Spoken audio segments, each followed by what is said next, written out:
Welcome to World Class Bullshitters, the epitome of pop culture. I'm your host, Jeff Hicks, and with me tonight is the one, the only, Dion Green.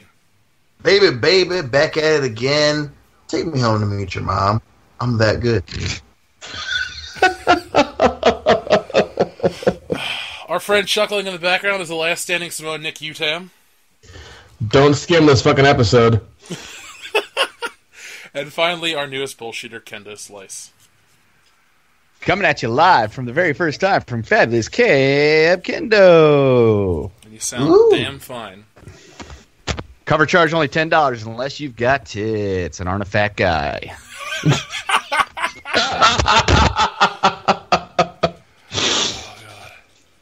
So guys, I got bad news. It seems we can never have nice things because this week, Disney announced the name of the new Han Solo movie and it's fucking lame. But before what is it? Hey, hold on. Before we get into that, though, we got to do a quick, our normal housekeeping. So let me give a very special shout-out to our listener of the week, Christopher Littleton. Christopher Littleton, happy belated birthday, dude. Enjoy it. I'm sure you already enjoyed it because it was last week, but whatever. Happy belated birthday. Secondly, listeners, this Saturday is World Class Bullshitter's second anniversary, so we don't have anything special planned tonight, but go back, listen to the old episodes, tell us what you loved, what you didn't love, and we'll say thanks. And then, real quick, also a very special shout-out to Jared Joseph, Papa Proxy, James Bryant, and Joaquin Block for becoming our newest patrons. Listeners, if you're a fan of this channel and you'd love to help support us, we're over on Patreon. The links are all in the descriptions below, and we will continue to make great content. This week we didn't put anything out yet because I was kind of sick last night, so I thought I'd sleep, get my energy for tonight, and now we're here, so we're all good. But I may upload a very special episode where Nick and Kendo discuss horror movies after I passed out one night, so... Oh, nice. Yeah, so there's that, listeners. So you might get that on Saturday. I think I vaguely remember doing that, but I'm pretty sure I was drunk off my ass. Oh, you were. Okay. I'm pretty sure I was too. Okay. Awesome. Definitely. All right, so now it's time for the news, because next week it's irrelevant. All right, Nick, now you get to hear what you want to hear. So, okay. Get ready. With it. The next Star Wars film, after Episode 8, is titled Solo, a Star Wars story. Yeah, that's fucking original. Like YOLO, but with an S? Yeah, Solo, a Star Wars story. Like the cup? Yes, it's just going to be a fucking 2-hour movie of a big red cup with explosions and Wookiees. I'm drinking out of one of those right now. Oh, God. Disney, you fucked up, man. You fucked up. Yeah. Big time. I mean, now, I actually found an article that I really agree with. So, I'm going to read it real quick to you. It comes from Quartz Media, and it's titled, Solo, a Star Wars story isn't a movie, it's a marketing ploy. So, just give this 1 second to load on my ancient browser. By the way, listeners, this coming November, after Black Friday, World Class Bullshitters is getting a huge upgrade.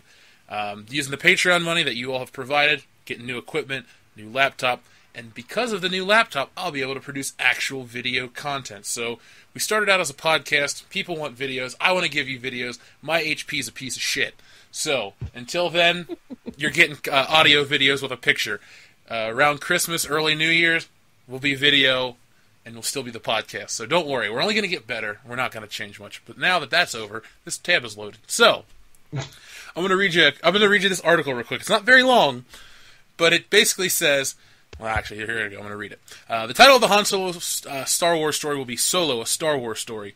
Disney and director Ron Howard announced yesterday, set before the events of the original Star Wars trilogy, Solo, a Star Wars story, will follow a young Han Solo, Alden Ehrenreich, and presumably tell his story. I said the word story and Solo way too many times in that one paragraph. Yeah, you did. Did we mention that this is a Star Wars story about Han Solo? Just making sure that was clearly communicated. While the roundly mock title itself doesn't really matter, especially compared to the other issues facing Hollywood right now, I guess we're talking about Weinstein, everything about Disney's upcoming Han Solo standalone films reeks of corporate influence, even more so than the other Star Wars properties. Solo isn't so much a movie as it is an uninspired product created to justify the continued existence of the Star Wars brand. It's an iPhone, just like Apple's new version of the smartphone. It's already plagued with product problems. Disney's Lucasfilm Disney's Lucasfilm announced in 2015 that it is developing a spin-off based on Solo, the iconic anti-hero played by Harrison Ford in the original trilogy. Han Solo is one of the greatest characters of cinema, I agree. And if Disney is going to make a bunch of standalone Star Wars properties, then why not explore Solo's origin in one of them, right? Wrong! The project was a shaky idea from the start, with very little to offer apart from the aforementioned exploration of Solo's beginnings as a young scoundrel. You can imagine the discussion in Lucasfilm's office about the concept. So, do we actually need this movie? One executive says to another. I don't know, but Han Solo, the other replies. Wow, good point. It's easy to imagine the conversation alone being enough to launch a $200 million brand campaign in the form of a 2-hour movie. The same process is now playing out for Yoda, Obi-Wan Kenobi, Boba Fett, and just about every other Star Wars character with an action figure that can be sold. The Star Wars franchise will long outlive you or me, I disagree, and anyone who watches Solo, a Star Wars story. The one thing that has made the Solo film somewhat intriguing is the only thing that could truly justify its existence was the involvement of Phil Lord and Chris Miller, the directors of 21 Jump Street and the Lego Movie. Their funky, irreverent style would have been a welcomed addition to the bland corporate synergy of the rest of the Star Wars filmography. They reportedly aimed to make a comedic western, encouraging the actors to improvise dialogue and action. So, of course, they were fired. Lucasfilm broke the news in June that the director would not complete their work on the film, adding to the Star Wars universe's copious amounts of production problems. Basically, it just says that this is the end of it. After Disney's cynical merchandising ambitions, what reason does it even have to care? If the title of the movie stinks, be honest, you're going to see it anyway. This movie reminds me of Geostorm. Like Geostorm, I'm gonna watch, but I'm gonna be fucking plastered while they're watching it, because it's gonna be a shit show. It's gonna be a shit show. If you see it now, I gotta see it. Yeah, like I don't want to see Geostorm, goddamn, but I'm gonna. No, I know entirely, because it's gonna be. I know it's gonna be a shit show. I accept it already. And I'm going to give my money to it because I feel like throwing my money into fire right now, so that's fine. But this is going to be just I love how these people are finally getting the idea, getting the message that this is just a giant money grab by Disney. Like, they're finally figuring it out. Like, the fucking veil's been opened. They can they can see what's going on, and they finally figured it out that oh yeah. They don't really give a fuck about Star Wars. They just want the money. I feel like I wrote this article, honestly. Like, this is something I would have put out for a daily video on a Monday. It's like, hey, everybody, that's fuck been said you. numerous times on this channel. Maybe they're a fan of world-class bullshitters. Or we're just so fucking smart way. and advanced and ahead of the curve. Dion fell asleep at the 7-minute mark. Yeah, I'm about to say. I was like, come on. Right, Call him. We're gonna continue on. If Dion snores too loudly, we're just gonna have to hang up on him. So, listeners, enjoy Dion while It's he's only still 9 o'clock. Yeah, well, he's a bitch. Should I call him? Yes, call him. Call him. I'll call him on the phone. Yeah. All right, hold on. I'll put it on speaker too. It's even better. All right, Dion. Listeners, for $100 a month, I'll give out his phone number. Ooh.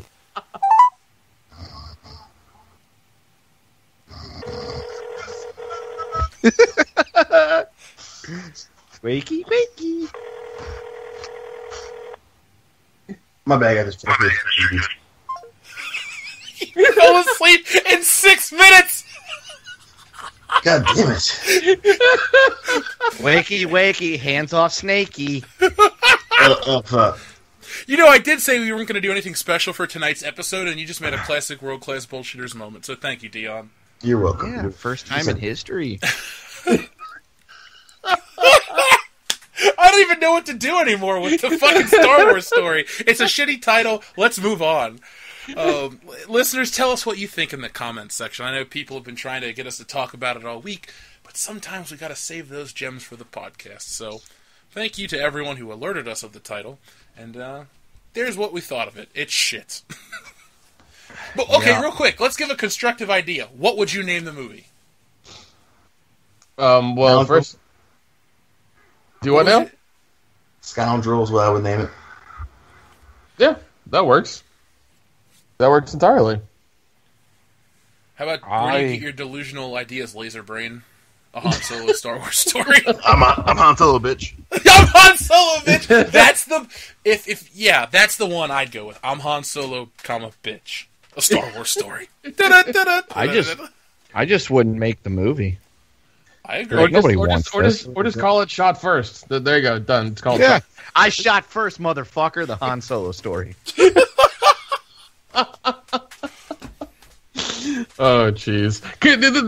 They should just made this. They just made it a mockumentary and actually filmed like Harrison Ford in his outfit and Chewbacca and everybody else and stuff, and had the kid they have now doing reenactments as a younger child. Like just do that. That'd have been hilarious. That'd have been hilarious. It would have saved so much money. Yeah. Like that movie, A Mighty Wind or whatever. Or, yeah, exactly. Spinal Tap. Exactly. But they should have got Rob Reiner to direct it. Fuck Obi. Ron Howard. Exactly. Just make it this funny, Star Wars documentary thing, but you're actually in the universe doing a documentary. I didn't mean to shoot Greedo. Yeah, just do it like that. Is you go full documentary style, and you have Harrison Ford now in his Han Solo getup. Yeah.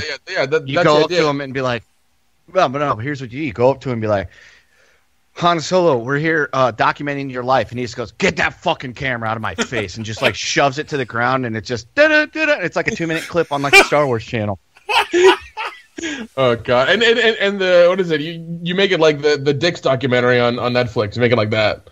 Yeah. Oh, the one where the kid was surly ass Han Solo. Yeah, exactly. Just make him real angry. And he's like, he doesn't like this at all. Well, while we're on this topic of Harrison Ford coming back, there was an article online this week of Harrison Ford's crazy Halloween get-ups. Have you seen that? Oh, my God, no! Well, it shows he, dressed up as a nerd. He dressed up as a nun one year. I thought, why doesn't he dress up as Han Solo and fuck with people? Like, if people started freaking out, oh my God, it's Han Solo! I get that a lot. Just fuck with people.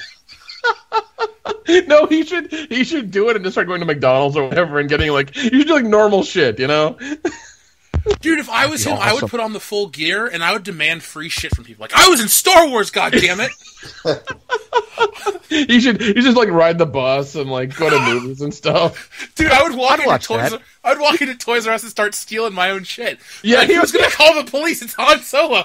Yeah, you just find the biggest Han Solo figure you can. It's I'm taking this, dude. It's I don't know what to do with that. I don't know what to do with that because it's Harrison Ford taking his figure. Should I call the cops or should I just call TMZ? What do I do? Dude, what you for do being robbed by Han Solo. The newest Millennium Falcon toy doesn't include a Han Solo figure. I would love a video of him walking into a store in his costume and bitching where am I at? This is my ship, and he just starts causing a scene in the store. Oh my God. Imagine that as a fucking viral video. Over. He's like, who's this black guy? This isn't me. I'm not that short. Blah, blah, blah, blah, blah. He starts flipping his shit. This is my fucking ship, and just pushes over a whole display. Oh my God. I made the Kessel run in less than 12 parsecs, not this motherfucker. Oh my God. That would be the best thing ever. I would watch that for hours. I would too. I would pay a movie price just to go and sit there and watch that clip. Oh my God! I would pay the movie price plus whatever it costs to get the advanced pre-release of the Blu-ray. Just give it to me now. I'll take it. Just give me it all. I want it. I wish we had the power to make that happen right now. God I damn know. it! How awesome would it be? Listeners, with enough donations on Patreon, we could possibly make that happen. Of course, we're looking at a big number there to get Harrison Ford. Well, what we'll do is if we don't reach the numbers by next Christmas, we'll kidnap Harrison Ford. And we'll promise him that we'll let him and his family go if they act the scene out for us. So this is like a Celtic Pride type thing. Yeah, well, his family, he has to have an incentive. He's like, I'm old, kill me. I don't want to fucking kill you. I don't want you to read this fucking script, act convincingly, and then just fuck off and go home.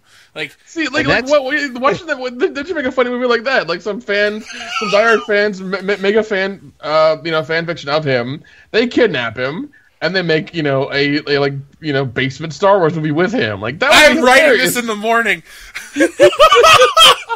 This is incredible. Seriously, I'm writing this down. Basement Star Wars. Yeah, because you make it kind of like Fanboys, but instead of the cancer kid, you have Harrison Ford tied up in a chair. Folks, coming next year, your very special world class bullshitters live from a federal penitentiary. Now, do we include Mark Hamill like coming to rescue Han like at the beginning of Return of the Jedi? Like he finds out about so it we're on the kidnapping internet? him too. So that's 2 life terms. Oh no! Mark Hamill doesn't get kidnapped. He hears about Harrison Ford being captured, so he comes to rescue him. And we're like, well, what do we do now? I guess we make. Oh, I'm sure they'll tack that on somehow. Our legal system will, except for me, will all be found guilty. That's true. That's true. I'm going to ask George Lucas for lawyer money. So, George, if you're out there after we kidnap Harrison Ford and make him bring Star Wars back to being fun, help us out. You have billions. Just give us. We just want 2 lawyers. That's it. We don't want all 20 of them. We just want 2. We just want 2. I want my own lawyer. Oh, you know what? I'll just manipulate this audio. It was all Kenny's idea. He did it. No, he did it. Dude, the way our justice system works, they'll see me with 3 brown people, and they'll be like, the white guy was probably forced into doing it. Like, I was. I'm half white. I'm a super minority. I can't be convicted of a crime. So you get a half sentence. Yeah, give me a week. They're like, all right, make a sequel. If it's good, you're free. Fuck. Dion gets 12 consecutive life terms. Damn. Attempted murder, sexual assault of Harrison Ford.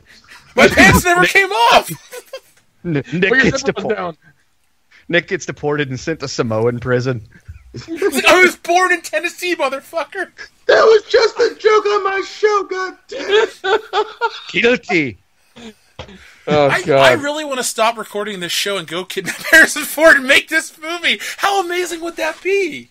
You give him like a little plastic toy gun and a shitty vest that doesn't fit. You're like, all right, dude, start acting. What? If the FBI is listening, I do not condone, nor was I involved in the planning or carrying out of any kidnappings of any famous celebrities or anything of that nature. I'm innocent.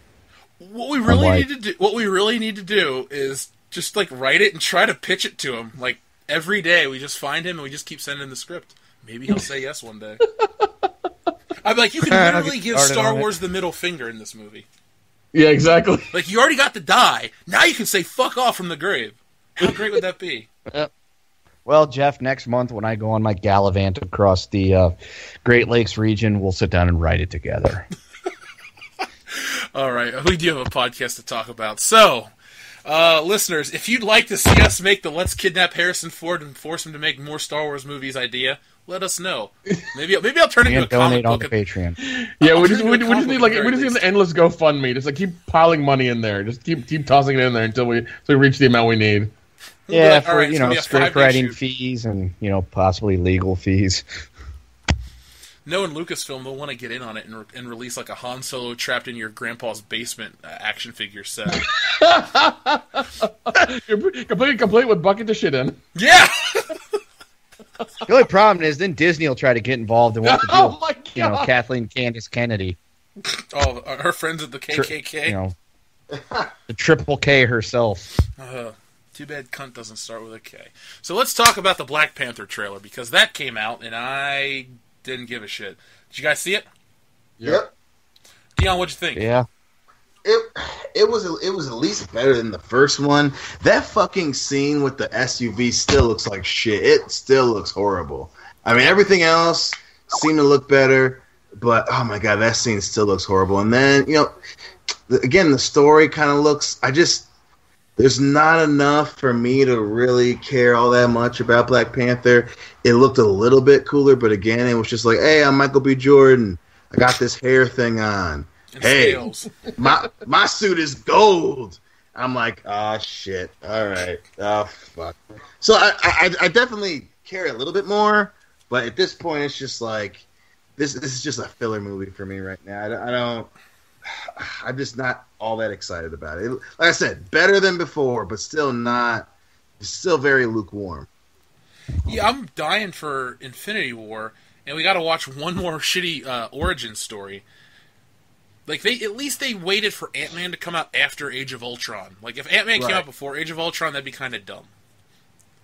That's where I feel like we are now. It's like we're gearing up for the biggest superhero movie in history, and here's Black Panther first. Like Thor legitimately makes sense because it'll lead into that shit. Black Panther won't tie into any of it. Yeah, I mean, I I watched it and I was just like, okay, well, this is more of the same. We're just getting, an expanded trailer now. That's cool. I'm still excited for Thor Ragnarok because that looks at least like it's going to be fun.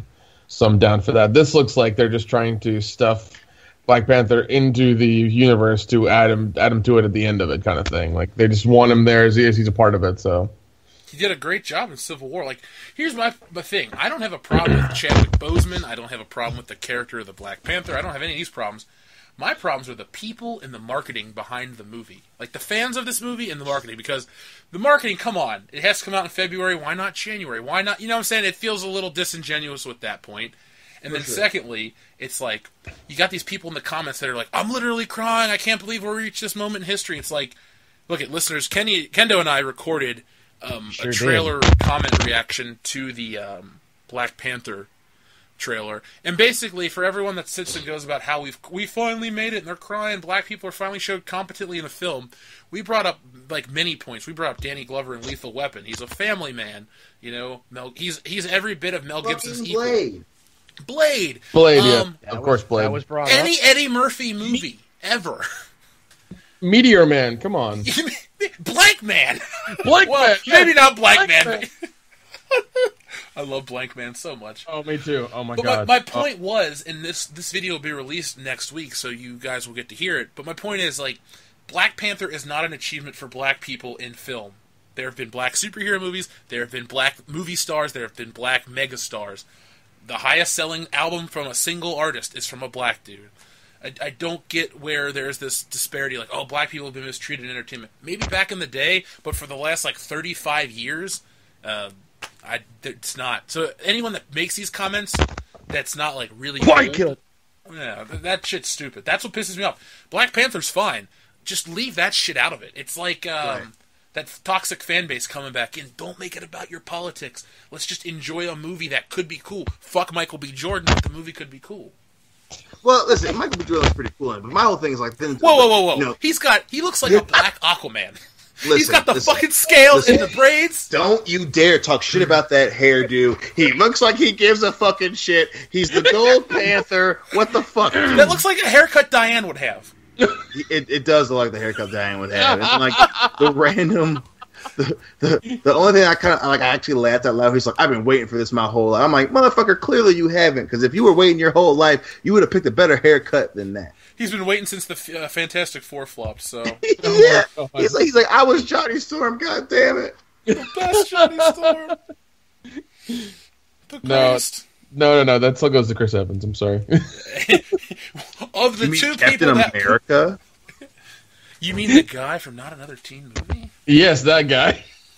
The guy from The Losers? Yes, the other superhero movie? Does he have the most, has he played the most different comic book characters in film? I think it's him. He might, because he has 3, right? He's Captain America, Human Torch, the guy from The Losers. I think he's in that movie. Oh, he's 4, because he's also, Wanted or something? He was Hannibal. Oh, wait, no, I'm thinking of, because Ryan Reynolds is 3, because he's Deadpool, Hannibal King, and Green Lantern. Yeah. So I think they both have 3. Does Scott Pilgrim count as comic book? Yeah, it does. Yeah, that does. Yeah. So then, Chris Evans is in there too. He's like the second Evil X or whatever. Yeah, the action star dude. Yeah. Basically Captain America. Right. That movie was way better than I thought it would be. Oh, dude, I love it. I've got a soundtrack on my phone, man. I love it. Ugh. All right, Nicole, calm down there. What, hey, she loved the goddamn movie. I'm the one that's just like I know. Look, every time I see a movie like that, I think of her. I haven't talked to her in 5 years, but every time I see some hipstery indie bullshit, I'm like, man, Nicole probably would love this. My 7 evil exes. I'm like, God, I roll, motherfucker. I roll. Ramona Flowers wasn't even that hot. Like, 7 dudes are gonna fight. Oh, and 1 chick, I guess, are gonna fight to the death over her. Like, yeah, like someone that shitty, like. A bunch of people are just like, my fucking nut just won't stop coming because this random average-looking chick is just so goddamn amazing. Oh my god, I can't stop. She is Lucy McLean, bro. All right. She got kidnapped by Timothy Olyphant that one time.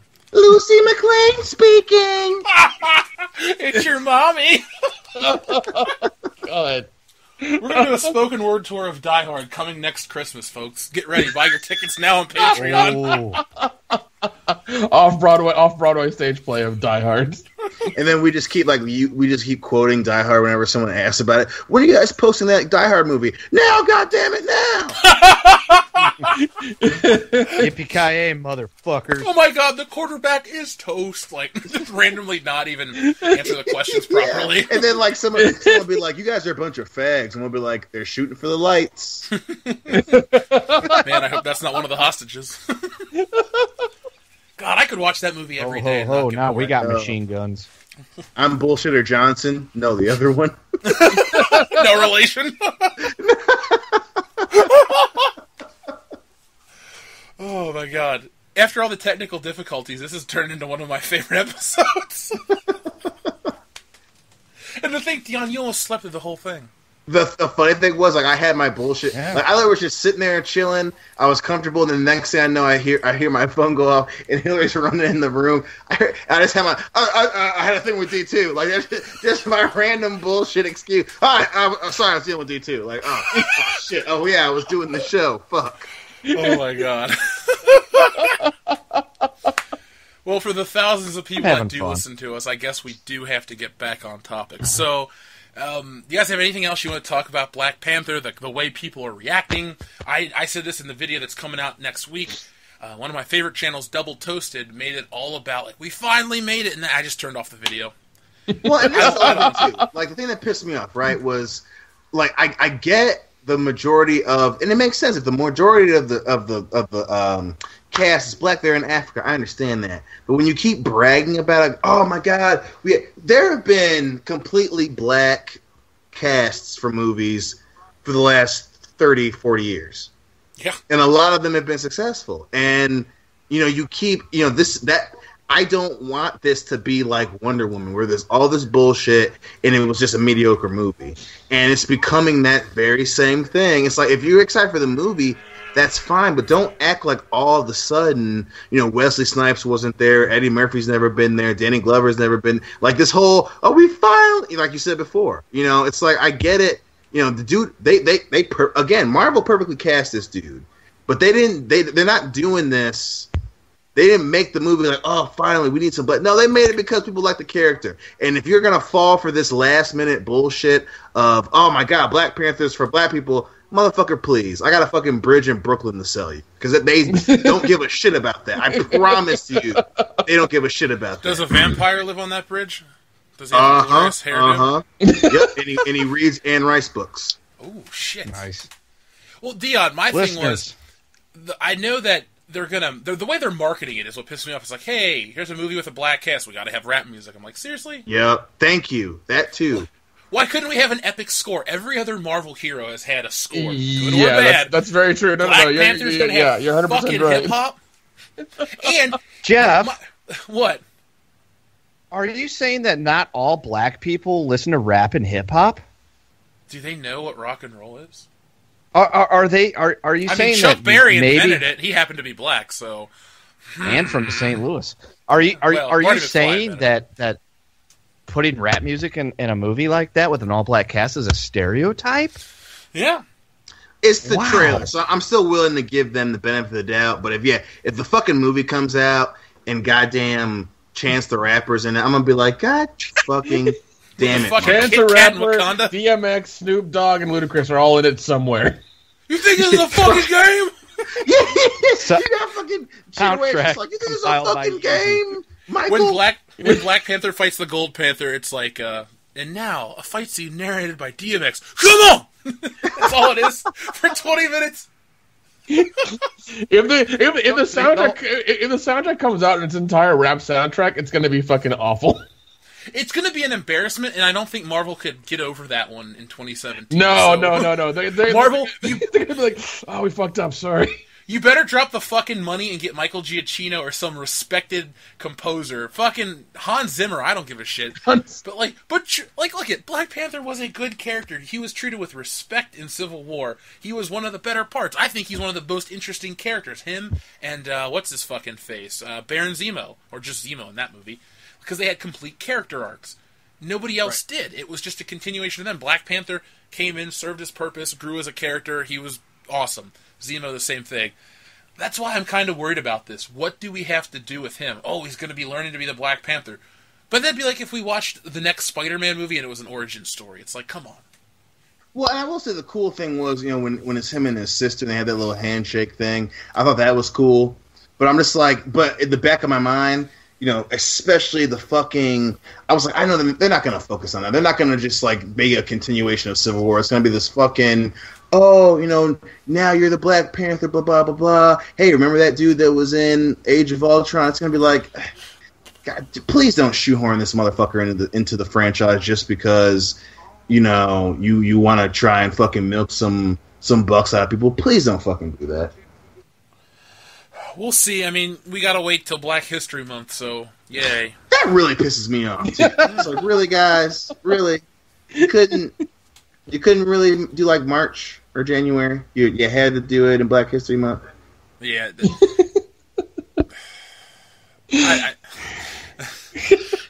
There's no words. There's no words. If the sequel is released on the day Martin Luther King got shot, that'd be the first one I skip in theaters. I'm like, come on, people. Like, everything is so calculated and stupid. Like, fuck Marvel at this point. Fuck them on their stupid asses. Oh well, it'll be better than Justice League. Oh yeah, for sure. It'll be funny. Like Justice League will be like Thor Ragnarok will be amazing. Justice League will be fucking dog shit. Star Wars will be dog shit, and it'll be funny if like Black Panther ends up being like the first great movie of 2018. We're just like, okay, Marvel, I see you honey dicked me there. I see you honey dicked me. Now, do you think that this will be one of the lower performing Marvel movies? Because I keep seeing people say, "Oh, it's going to cross $1 billion." I don't think Black Panther has enough brand awareness to make anywhere near that. Maybe 600 million, like Doctor Strange. Yeah, based on the trailers, I don't. It seems so thrown together. I mean, it's, like I said, the fucking the CGI, the fucking trailer looks way better. I wouldn't say, no, not way better. It looks better than the fucking teaser trailer. But like I said, that SUV scene where he flips off of it, and like that still looks like shit. Spider-Man had better CGI. It does. It looks really bad. Like you tell that they polished up where the fucking Quinjet or whatever is coming down to the city. But when they did the one scene where it's all the citizens of Wakanda are there. And like the background's all featured. That looks really bad too. I'm just like, God, like, did you guys film this 6 months ago? Like, what the fuck?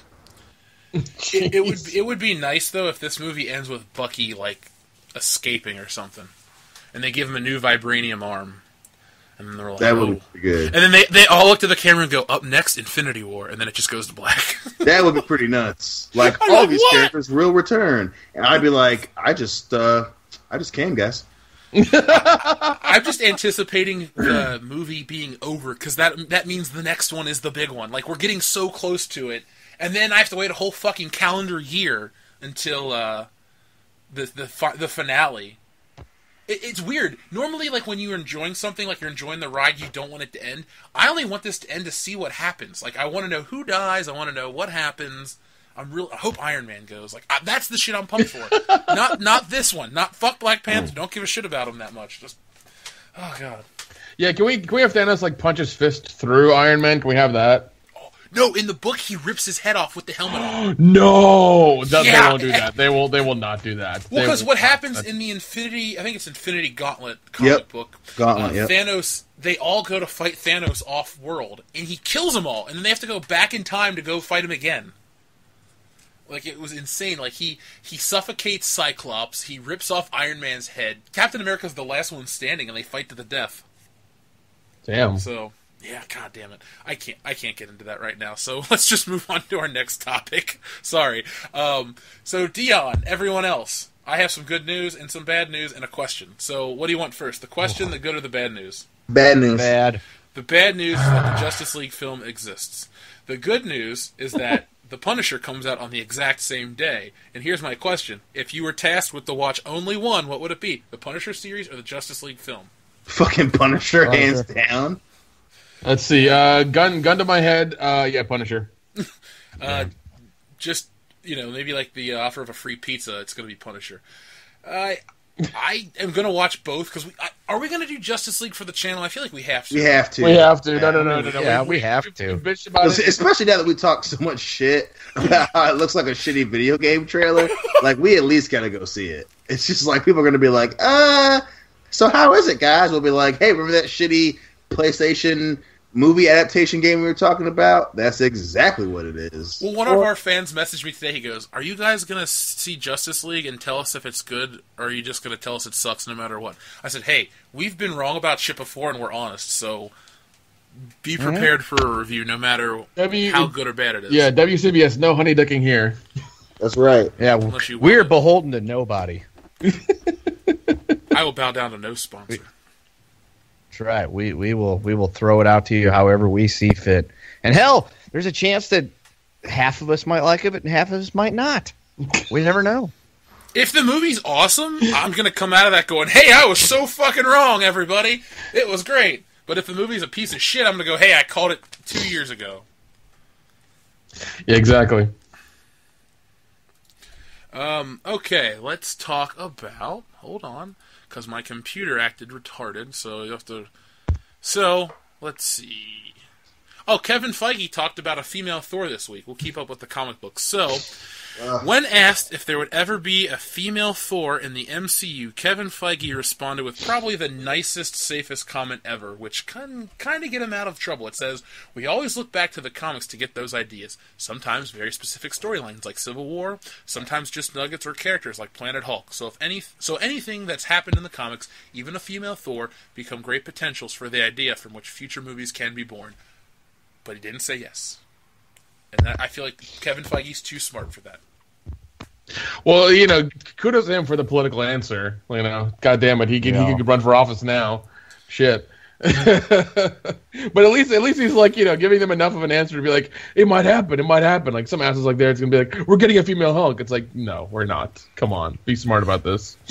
Yeah, because Jessica Walters, I think is her name. That's Bruce Banner's cousin, and she has to get like a blood transfusion or something. Yep.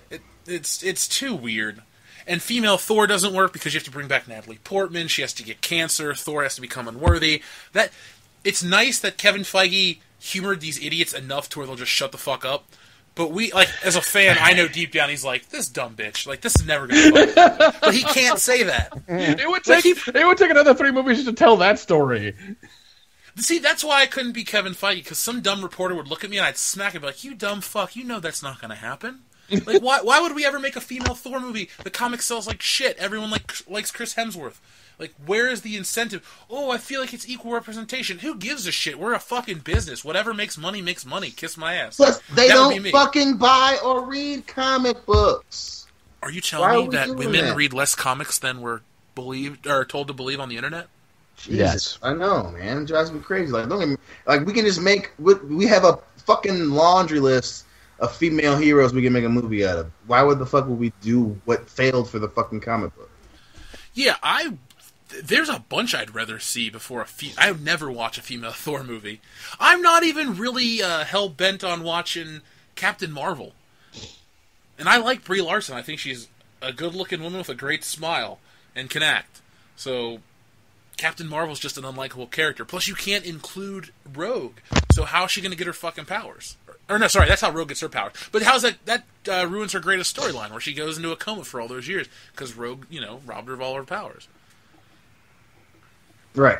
It's just fucking, like I said.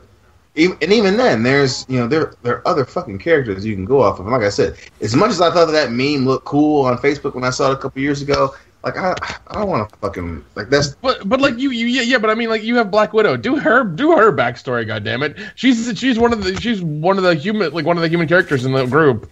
I think she deserves, like, her and Hawkeye deserve, at least one movie, where they tell their backstory.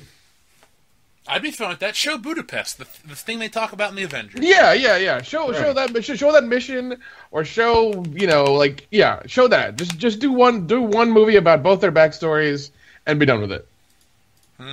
No need to go into a fucking trilogy about it. Just do one. If you want, maybe do 2, but that's still pushing it. It just, I don't know. We're getting too I don't want to say greedy because the fans aren't the ones clamoring for some of these dumb movies. Right. No, Studios. it's these niche groups who are just like, oh, we want diversity, so we want the female Hulk because that's diversity, and then when they get it, they don't fucking buy the tickets. That's the goddamn problem. They don't go watch it. Yeah, like that. Yeah, that is entirely a problem. They bitch and bitch and bitch, and then when they have to actually fork over fucking money for it, they all of a sudden don't have it. It's like, I want to support this, but I don't have the money for it. It's like, well, then quit bitching. Yeah, it's called virtue signaling. Yeah, people do it on the internet every day. Yeah, I mean, if you believe in something, the only way these companies will know that you believe in something and it's worth their time is if you pay fucking money for it. If they see they're making money off of it, then they will continue to do it. That's how it works. That's how it's always worked. It's the easiest thing in the goddamn world. You'll get more Wonder Woman because, Wonder Woman was a success. And Wonder Woman's marketing and its movie wasn't about some stupid political message of 2017. It was a fine movie that just told a story of Wonder Woman. Plus, Wonder Woman's an institution in comic books. Everyone knows her. Yeah, plus, blatantly copied Captain America, so it's fine. Hey, if you got a winning formula, rip it off of Marvel, because you know what they want. Shit. Hey, it happened with Friday the 13th as well, okay? Come on. Just get rid of the fucking Zack Snyder looking finale of the movie, and you got a Dion Green guy who'll buy a ticket. Yeah. Well, if we liked the Avengers 5 years ago, we're gonna fucking love the Justice League in less than a month, 3 weeks and some days. Oh, Jesus! Yeah, it comes out down on the the pipe. 17th. All right, listeners, that's happening soon. So, Kendo, hold on, Kendo. We're gonna have Nick go. Kendo, you can close us out with your story. So, Nick, what do you got? All right. I have news about Netflix. We always love bitching about them. I have another statistic that's going to happen next year. They have plans to release 80 original movies in 2018. And I'm going to watch exactly 0 of them. Sorry for that shitty pun. Why 80? Like, where is the demand? There isn't. They just have the money. That's what it is. They have the money, and they have the money, and they have the money. Funnel us 10%, we'll do something great. Funnel us 1%. Yeah, exactly. What it sounds like. Fucking funnel us 1%. We'll give you tons and tons of stuff that'll bring customers in. Hopefully. Make Who Killed Phil a trilogy. Who Killed Phil a trilogy? There's at least 7,000 people that'll watch it. Yeah. But I mean, like, you have like Martin Scorsese set to do a movie. They have a couple other people, other big names as well that are involved. So I mean, they're getting they're getting the bigger names in there, and they're making movies. And I think it's because, like, you make a movie and it directly goes to Netflix and it's already in an audience, people can already watch it. But the thing is that in this article that I'm reading from Film School Reject is that they don't really care about quality content. They want it to be medium, like middle of the road, so that either you like it or you hate it. Like it's just one of those things where they want a bunch of content that they can shove on their platform so that people can watch it and give them money. But the funny thing is that I don't think they release any sort of like physical media for their stuff, do they? Very rarely, like Stranger Things and Daredevil and stuff like that, maybe. Yeah, because it's like if I love something, I want to own it. This way, in case Netflix goes down or they get hacked or the owner kills himself, I at least have something to watch. We can hope. Jeez. Or their bank account goes to shit because they're spending so much fucking money. Because they spend, what's the number? Let's see. $6 billion, right? Let's see. It was shit. It wasn't an article. It is. Let's see. It is. Okay, here it is. The company spent $6 billion with a B on original content alone in 2017, and reportedly has $15.7 billion with a B worth of original content deals lined up for the future. Jesus. So they have money to fucking burn. It sounds like they're gonna burn it. Oh yeah, it's gonna happen. Yeah. It's ridiculous, and I mean, like, even me, like, I'm going to them less and less now. I'm more towards Amazon a little bit because their variety of content is higher. They just have everything on there. You have Hulu as well, which is just it keeps getting better. The app right now really sucks to navigate, but that's there. Yeah, the new way you navigate the app is fucking bullshit. They need to go back the old way. It's they're gonna hit a ceiling real quick and be like, oh, where they're gonna just run out of original content that nobody wants to watch, and their back catalog's gonna suck as well, and they're gonna lose money. Also, with the subscription fee only going up, let's see. Apparently the subscription fee went up in the U.S., Australia, Canada, and the U.K. That's where it went up, but apparently it went up in America the most. So, well, we got to be careful because when I made a video title about Netflix, we got flagged because we were not advertiser friendly. Yeah, so we ran into that shit. So I'm gonna go double down on Netflix. Fuck you, first off, Netflix. Secondly, real quick praise to Hulu. They added all the fucking Miller Boyette shows from the '90s, and if you don't know what that means, it means Full House. Step by Step. Yeah, production. Yeah, all those Family Matters, all those shows, Perfect Strangers. That's like, I'm a little worried. Like, if I sit down to watch Full House, I might sit down to watch all of Full House. Like, Dion, when I come up to visit for New Year's, tell Hillary to take a day off. We'll just watch Full House. You mean you guys will stay here and make it a full house? A full day of it. Everywhere you look. Oh my god. That's something that never translated to me as an adult. Perfect Strangers didn't. I used to love that show as a kid, and now I watched it, and I was like, man, this is embarrassingly bad. You're like, what the fuck was I thinking? Serge! Oh, no.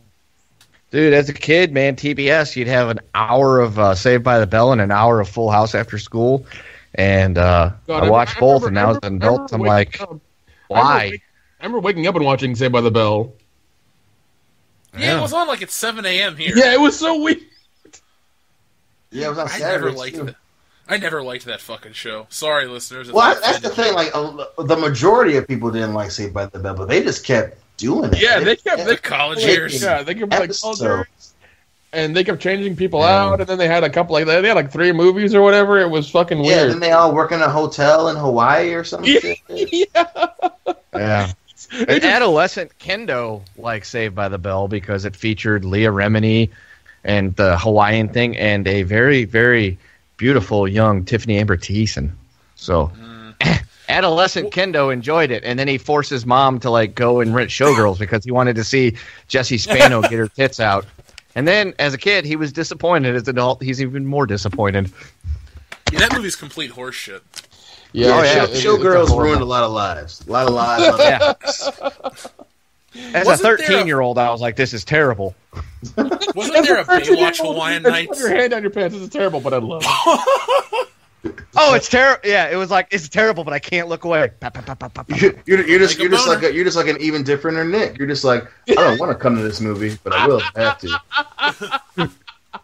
Well, as a 13-year-old, anytime you see any boobage, even just cleavage, you have to.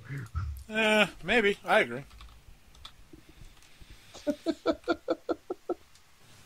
No, but seriously, wasn't there a Baywatch Hawaiian Nights where David Hasselhoff was like a PI or something? No, it was what was this? Baywatch. I think it was just Baywatch Nights. And he was a PI, him and the black dude, and then the second season became like a fucking supernatural show because they were trying to get on that X-Files money, and it was him and David Hasselhoff fucking solving these like weird alien monster crimes. It was weird as fuck. The opening is it's literally just him running in the dark with a jacket on. It's hilarious. Oh my god. Baywatch Nights. That's so weird. So they're on fucking ski-doos at night solving like alien murders and things like that. No, he wasn't a lifeguard anymore. It was like the black dude left and became a PI because he was the cop, and then David Hasselhoff's character followed him. So they had like their own private eye office and shit, and they weren't doing like a lot of swimming and stuff. It was literally just like them just running. Was it better than the Baywatch movie? It was like Baywatch meets Knight Rider. Right. Except emphasis on the night part. Like, oh, this dude is a smoke. He's a smoke monster. Well, I'm gonna just outrun him. Thanks, Dave. Wait, they fought monsters? At Baywatch Nights, yeah, it was all about because like I said, they were trying to get in on that the X-Files phenomenon. Dude, so it was all monsters and fucking golems and smoke monsters and all that dumb shit. Oh my god, I want to watch it now. It sounds so bad. Dude, I apologize. I brought up the worst thing we've ever discussed on this show. Baywatch Nights. No. There's the Friday the 13th, the TV show, which is even worse. Like, it was a fucking, like, they were honey-dicking with that one. That's what they were doing. Oh, I'm sad to admit it, but I started watching some Rick and Morty on Hulu, and they talked about that show. Oh, did they really? How is how is Rick and Morty? Honestly, is it good? Is it? It is really good. It's way better than it's like with certain types of fan bases. Ignore those people. Yes. Watch the show. Yes. Don't tell anybody you watch the fucking show. Okay. You'll love episode 2 because they meet this guy named Scary Terry, who's Freddy Krueger. And it's like, oh my god, a legally safe version of a 1980 horror villain. He's got swords for fingers instead of knives. And he calls everybody bitch. He's like, how you doing, bitch? Solve your math problem. First 2 seasons are good. I'm halfway through 3, and I'm not real. It's like kind of like, Yeah, I gotta finish the last half of 32, but I thought I do like 3, but I'm still on season 1. Morty's son just left. yeah. Oh jeez. One is fucking phenomenal. You'll like it a lot. Get Nice. with me. Yeah, Nick, you should check it out when you got some free time because the episodes are only like 23 minutes, and they're legitimately funny. The second episode will have you cracking up hardcore. Nice. But the one that has the episode about the Friday the 13th is Rick goes into like a magic shop and he's like, "You're the devil, aren't you?" to this guy. He's like, "Yeah, what is this bullshit? Twilight Zone, Dark Shadows, Friday the 13th, the series shit you're trying to pull?" Because the guy will sell people stuff and then it'll have like a terrible consequence. It's like, "Hey, this beauty cream will make you look great, but you'll go blind." Shit like that. So the best part is like, "Hey, I got you this telescope. It'll make you it'll make you look smart, but it'll actually make you retarded." And they go into this whole debate of should I use the word retarded, and Rick's like, "That's retarded." So just watch it. It's funny. It's raw. I wish it was uncensored on Hulu. Oh, that's gay. That's gay. And then after you finish watching as soon as you finish watching the series, go throw a brick through your local McDonald's and be like, "Where's my Szechuan sauce? I'm entitled." Oh, gosh. So many people thought I was making fun of Rick and Morty fans in that video this week. I just used Rick and Morty as a framing device to start the episode, but The fans are the fucking worst, man. It's like, I get the whole issue with the whole PC culture thing. And it's like, shut the fuck up. You can't even spell Szechuan, bitch. Don't even try to get in on the conversation. That's because people are stupid, Jeff. They don't get it. well, I just don't give a fuck about this, people. I ignore it. Me either. So, what else you got, Nick? Let's see. What I have is Happy Death Day and why horror movies are terrifying Hollywood studios. According to this article, this has been the best year for Blumhouse or Bloomhouse, depending on how you fucking say that, because 3 of their movies that have kind of been like horror-esque or thriller have made shit tons of money. The Split, you have Get Out, and now you have Happy Death Day. And all these movies have had minimal budgets, and they've made their money back, in droves. And that scares Hollywood because their budgets are really, really small, but they're making a lot of fucking money back. Because now you see Marvel and DC spending hundreds of millions of dollars making these things and spending hundreds of millions of dollars marketing these things. And, they're getting maybe a little bit of it back. But with these movies, there's very minimal marketing. And plus, like, with horror, you have, like, the audience is there. They're always hungry for content. They always want stuff. And when you give them good things like this, they will give you money. That's how that works. The horror community has it down pat. Like, that's what they do. But it terrifies Hollywood because, now they're going to have to make horror movies, God forbid, again, and, try to make money that way. Well, don't you just love the idea of Halloween 42 starring Jamie Lee Curtis again? Oh, God. That, like... I don't want that. I don't want it at all. What I want is an original idea. That's really what I want. I want an original idea. If it's a slasher movie again and you have a guy in a costume again, that's fine. But different costume, different scenario, whatever. But like, just I love slasher movies. So you know, whatever you do with the kids, make them stereotypes, whatever. Like, I'll watch it. I'll give you my money. That's fine. But if like, also looking, you know, remembering Happy Death Day, that was pretty much a slasher. Just you had the same girl dying different ways every time. But you know, they were all interesting deaths. And, you know, it was pretty entertaining. I liked it a lot, and I'm definitely going to buy it. I mean, it's entertaining as hell. One thing that they note in the article is that like Flatliners didn't make its money back, and I think that's because that's a remake. Like we talked about yesterday, I didn't even realize that came out. Yeah. Nobody did. I mean, like I knew about it. I didn't know it came out that long ago, but like that movie flopped. But I think that's because it's a remake, and people know the first one. It was good, and they don't really care about the new one. Plus, you have movies like It, who have grossed, you know, over $602 million. Annabelle Creation has crossed the $300 million mark. It is the highest grossing horror movie of all time. Woo. You know, plus now, what they're saying with Happy Death Day is that most of the people who went to go see it, who actually went to the theater and gave money, were under the age of 25, or 25 and under, sorry. 60% of them were. So, I mean, like, that tells you that these kids... they want to watch these movies. They want to be scared. They don't want to watch it on their phones or their iPads or you know, their watches. They want to go into the theater and have that experience.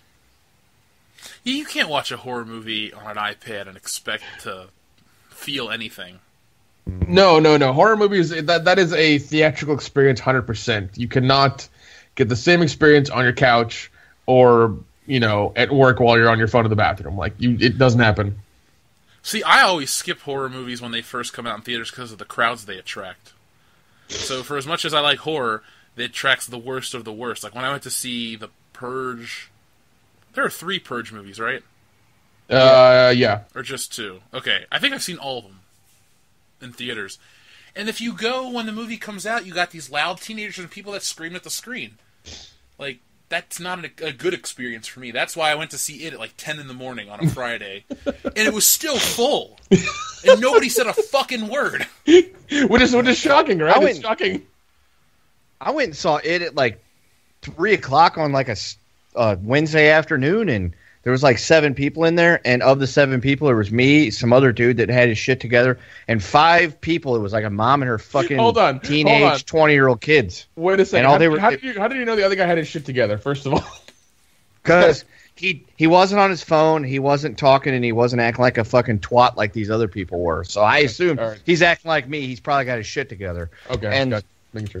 But yeah, the 5 people. Of course, I'm sitting in the back row on the end. So if I need to get up, I can. And like, there's these 5 women that sit down several seats from me, and they're on their phone the whole time. One of their phones even went off, and it's like, dude, what the fuck are you doing? They're like talking, not whispering, talking, and like, it was annoying as shit. I was like, this is why I don't fucking go to the movies. And there's only 7 of us in here. That's horrible. No, I went to go see it this last Monday. Like, I left work early and went to the theater that serves food, so I had lunch there while I was watching a movie. So I had like a big ass drink and a burger, and I was fucking happy. And I was watching a good fucking movie. It was a good day. So yeah, it's awesome. So he's our high society Samoan now. Look at him, fucking living large. Yeah, well, we don't live in a big city like Atlanta, so my movie theater will sell you chicken tenders and nachos with an extra cup of cheese for $12. That's a deal. We used to... No, I think we do have a theater that serves food, but it's just so far away, it's not even worth driving to. Plus the screen shit. Yeah. It's called the Springdale Cinema Deluxe. Oh, God. With a name like that. With a name like that. That sounds like a place where teenagers go to get raped.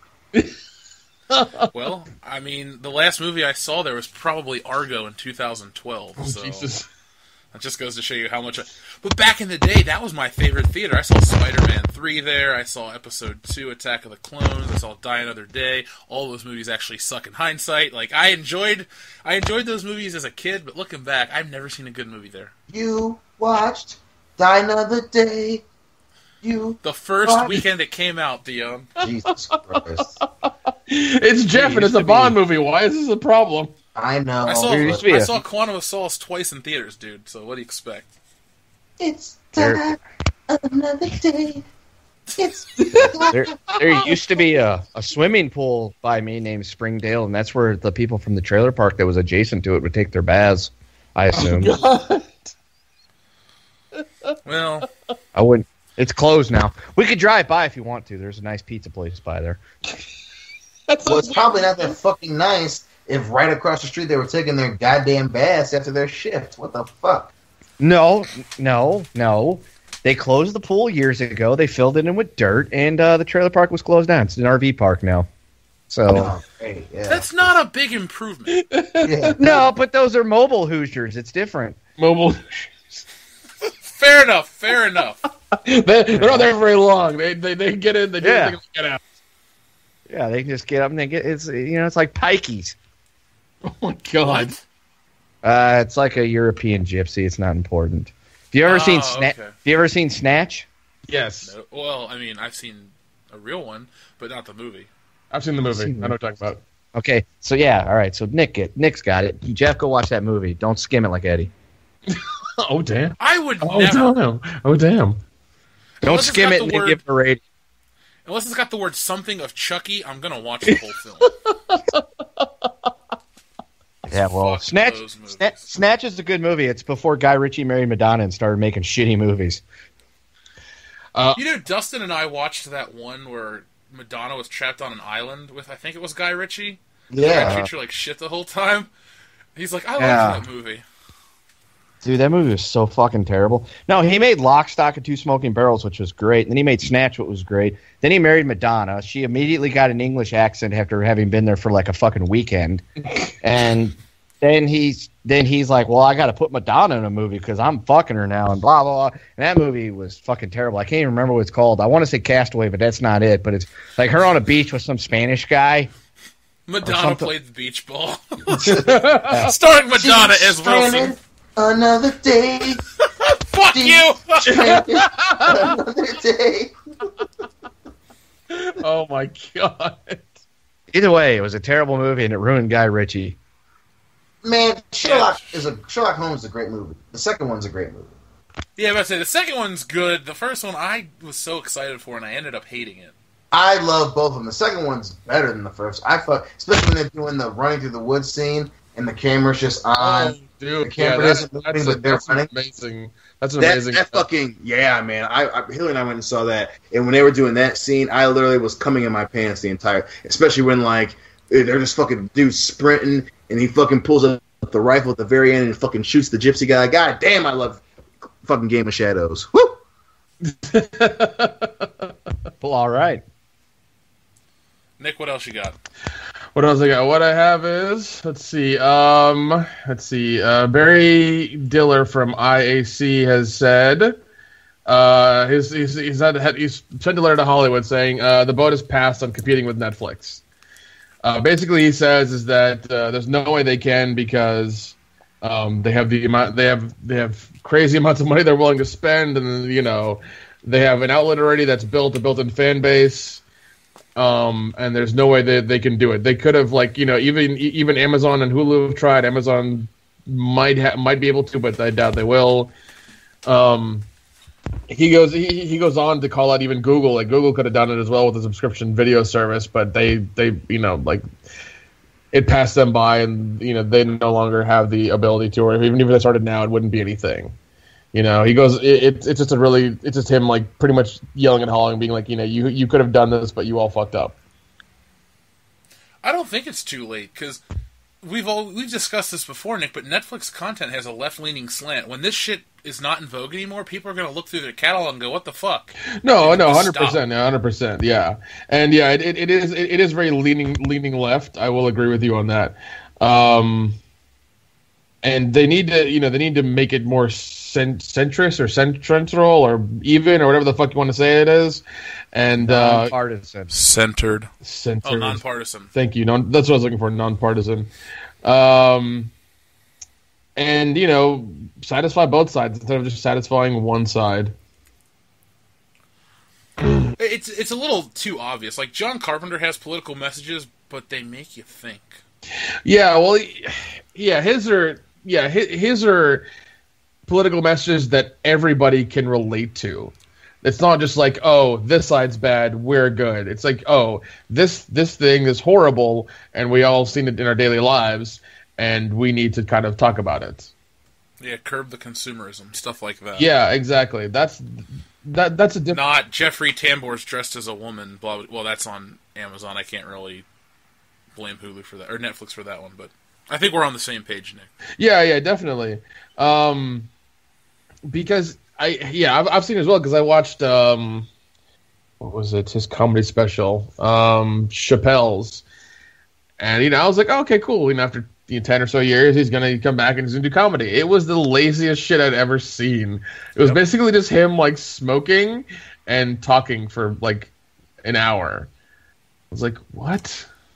Dude, I turned that off in Louis C.K.'s Netflix special, this newest one. I was like, man, I mean, good for him getting that fucking $20 million paycheck. That's awesome, but damn. Bring back Chappelle's Show for $20 million. Yeah, like you have that kind of fucking money you're throwing around. Bring back Chappelle's Show. But, they're not going to do it, and I'm glad we had 5 seasons of Key and Peele because that was fucking hilarious. Those guys were amazing.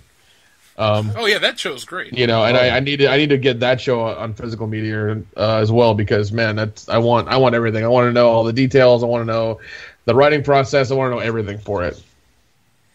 Oh my God, Claire's been shot. That's my favorite one. my favorite ones are the football names they kept coming up with. Oh my God! Yeah. And then they actually got Aaron Rodgers. Yeah, Aaron. Aaron.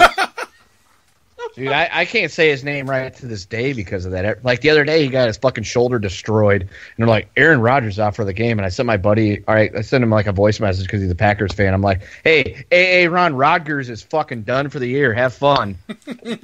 Oh God! And then there was a substitute one where you just kept mispronouncing that was hilarious. People's names wrong. D-Nice. Dude, no, the fucking the Outcast reunion was my favorite. Oh my God! Oh my God! Oh my God! There's Big Boy. Bitch, I'm trying to read. Weren't they in a coffee shop? Yeah. Yep. Yeah. Why does your breath smell like birdseed? Have you seen the one about the Black Republican meeting? Yes. Where they're all like, I'm mad as hell and I'm not going to take it. Your white wife is in the foyer waiting for you, and they all just run out. That was so funny. That was good. And they all got fucking, like, their pants are all pulled up, and they're like ashy washed jeans and shit. But Don't they say malarkey a bunch? Yeah. Yeah. Well, even the movie they did, Keanu, was hilarious. Like I liked it. I was wary because I'm just like, he did a movie. Let's see how it is. It's fucking hilarious. When they smoked the PCP, that was hilarious. Dude, I don't know. When he's talking about Wham, he's like, yeah, and they never saw him, the other dude, never saw him again. Did he kill him? And they never saw him again. Andrew Ridgely? Yeah. Poor guy. That was, when he was singing him that song, I Will Be Your Father Figure, and the one guy was crying or whatever. I'll be your father. Oh, man, I miss that nigga, man. Oh my God, that was a funny ass movie. Was it a hit? Yeah. Oh yeah. Oh yeah. Okay. Yeah, it was. I want to see more of them. I like them together, not separately. Yeah, because that weird show that Keegan-Michael Key did, where he's the husband that's cheating on his wife. Might have been. Friends from college or whatever. Yeah. That shit sucked. I remember that's the first time Hillary ever watched some dumb shit, and she didn't like it. I was like, damn, you still. Well, because it's basically these people who are just like, they're reminiscent of college like 10 years ago. They all get together and they all like children again, and they're all fucked up already, and they get even more fucked up and less productive when they're all together. Really unlikable. Yeah, they're all really unlikable, but they all stay together because they all went to college together. I don't know. It was weird, and it's just kind of depressing. It's like, fuck, this is really not funny. I mean, his acting in it is really good. He acts in it very well, but that's Yeah, he's fallen into that comedian trap where it's like, I'm a comedian, but I want to do serious stuff too, and it's like, don't do that. No. So what happened with Eddie Murphy? Yes, stay in your lane. Andrew Carey. Drew Carey? You mean Jim Carrey? Drew Carey, Jim Carrey, whatever one is fucking making a bunch of money, and then I don't like doing fucking violent movies. Fuck you, Jan. Yeah, it was Jim Carrey, because I was like, Drew Carey went from being funny to being on The Price is Right, so good for him. He got neutered, man. He got neutered. I was about to say his balls fell off and his hair turned white. Oh, jeez. He got spayed and neutered to be on the fucking show. I miss Bob. The thing is, Bob Barker's still alive, right? Oh, yeah. That motherfucker ain't dying for a long time. No, him and Sandler are still getting into fights. I think you've had enough. Bitch. So what else we got? What else I have is Stranger Things came out on physical media, actually, the other day. There's a Target exclusive of it that looks like a VHS tape. Ooh, that's cool. Yeah, I will show you. I will put the link in the Skype thing right now. Basically, it looks like a giant VHS tape. I actually bought it today. It really wasn't that expensive, but it looks like you're buying an old VHS tape. It comes in this nice box and have the discs, DVD and Blu-ray, even with a poster. The funny thing is that the big VHS boxes were before even our time. Well, the thing is that the box they have it in is like the paper box. It's like it's not the big clamshell box that we know. This is just like the paper box, the cardboard box that we've seen before, and it's not even the right size because the bottom. Yeah, the thing slides at the bottom. It looks like a VHS tape, but it's not. You open it up, and there are the discs and a poster in there and everything. The poster looks okay. It's like a hand painted thing that they've just copied. It's of the Demogorgon, so it's okay. I just wanted the show on somewhere I could watch it and not have to always be connected to Netflix all the time. So, but I thought that show was good, but not amazing. I don't get the hype around it. Oh, I like it. I think it's a solid show. But all these people that are all of a sudden into it, it's cool, but the shit that they talk about in the show, how are you nostalgic for? You're 14 years old. Where's the emotional connection? I don't, do you know what half of the shit they use is? I don't, I guess they like it because it's cool, but I just don't get that. A VHS box might confuse people. There are people that don't know what a fucking VHS tape is. That's very true. That's very, very true. So, and we never referred to them as VHS tapes back in the day. It was a videotape. It's on video. That's it. Yeah. Oh my god, I gotta go rent a VHS. Yeah, it was on a videotape. It was on tape. It was on a cassette. It was never VHS. Even when you were to VHS player, it was put it in the player, put it in the thing, plus play. The VCR. The VCR, yeah. The VCR. Yeah, it was never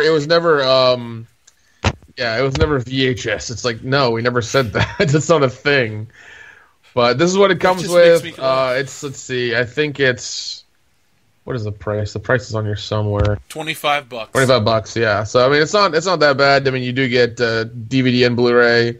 It is you're basically paying for the fucking packaging more than anything. But if you like the show, it's good. It's not that. I don't think it's that bad of a price for getting Blu-ray and DVD for the show.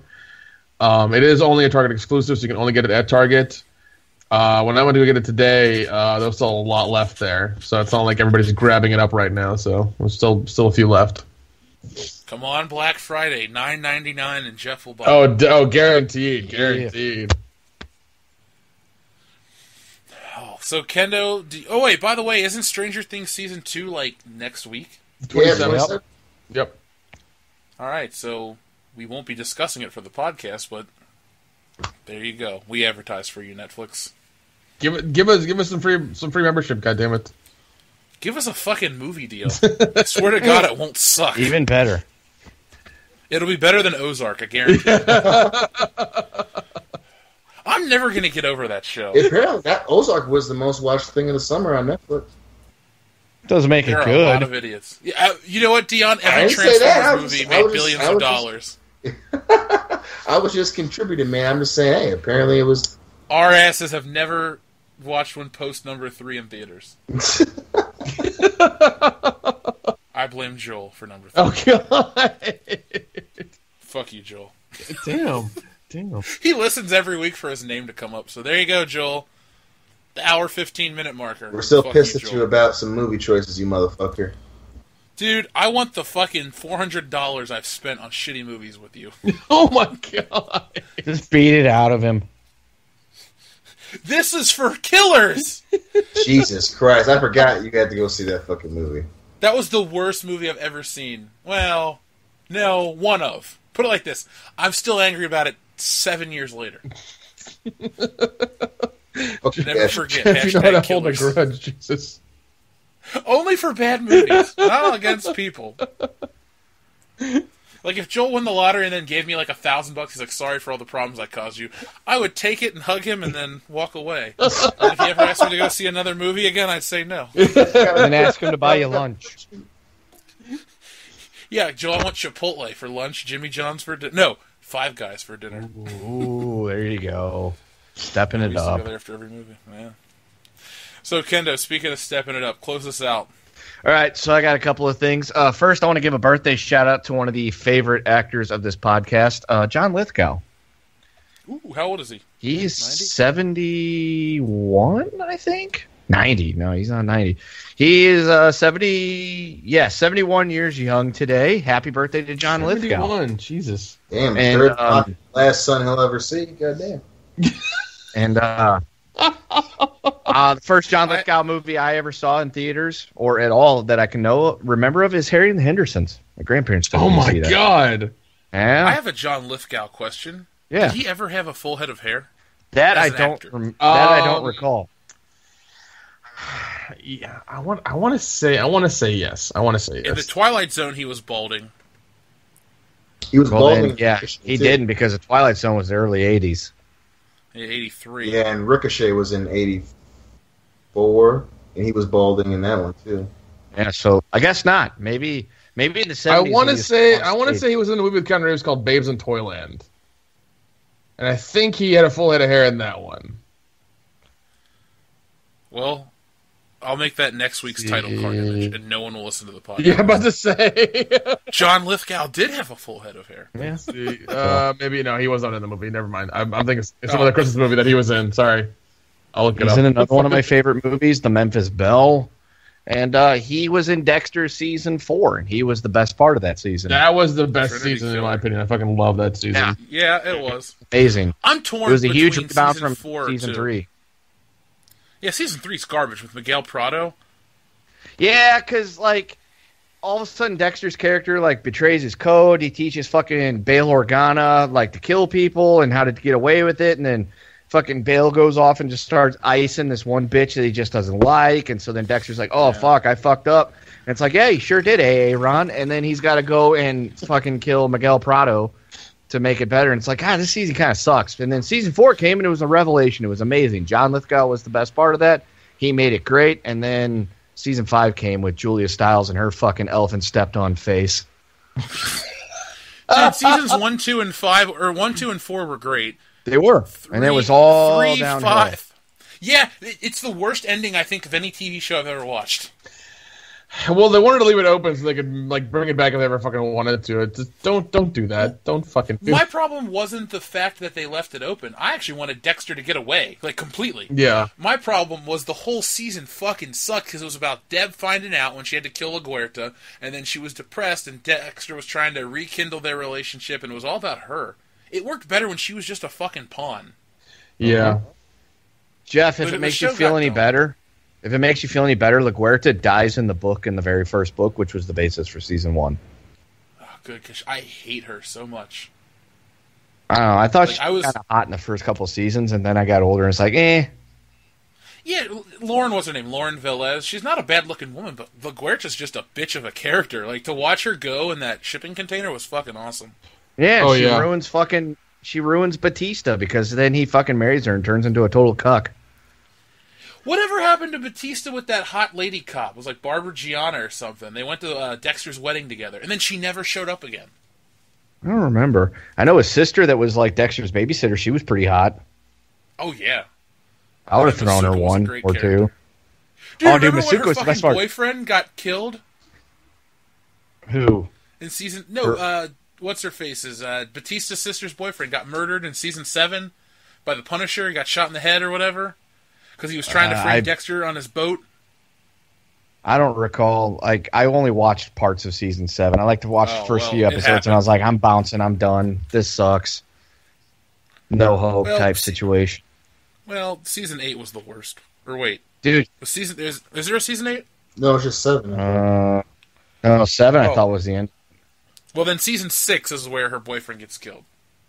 No, season 6 was the one with Tom Hanks' kid. That's all about the apocalypse. Then there is a season 8. Maybe there is. Oh yeah, you're right. Yeah, there is. There is a season 8. Season 8. Season 7's all about Deb dealing with the bullshit from catching Dexter killing Tom Hanks Jr. Yeah. All right, I did like the theme of that one, but whatever. Okay, so the next thing I got. Was cool. yeah, the whole apocalypse thing, and that was cool. Anyway, speaking of death, for anybody that's a Trailer Park Boys fan, one of the pivotal, most important characters, probably the best character of the entire series, passed away the other day. John Dunsworth, a.k.a. Jim Leahy, the always extremely drunk trailer park supervisor, died after a brief illness the other day. So, if anybody's a fan of Trailer Park Boys, you know it's a huge loss. If you've never watched Trailer Park Boys, you should. It's a good show. Till like the Netflix seasons, but other than that, it's a good show. I tried to watch it. It's a mockumentary, so you kind of have to go into it just suspending a lot of disbelief. I mean, these guys get busted for manufacturing drugs and go to jail for 8 months, which you're like, it's probably not possible. But it's Canadian prison, so who knows? Maybe they're even more lenient than we are. Sorry. Yeah, there's a lot of sorries and boots, and I don't know.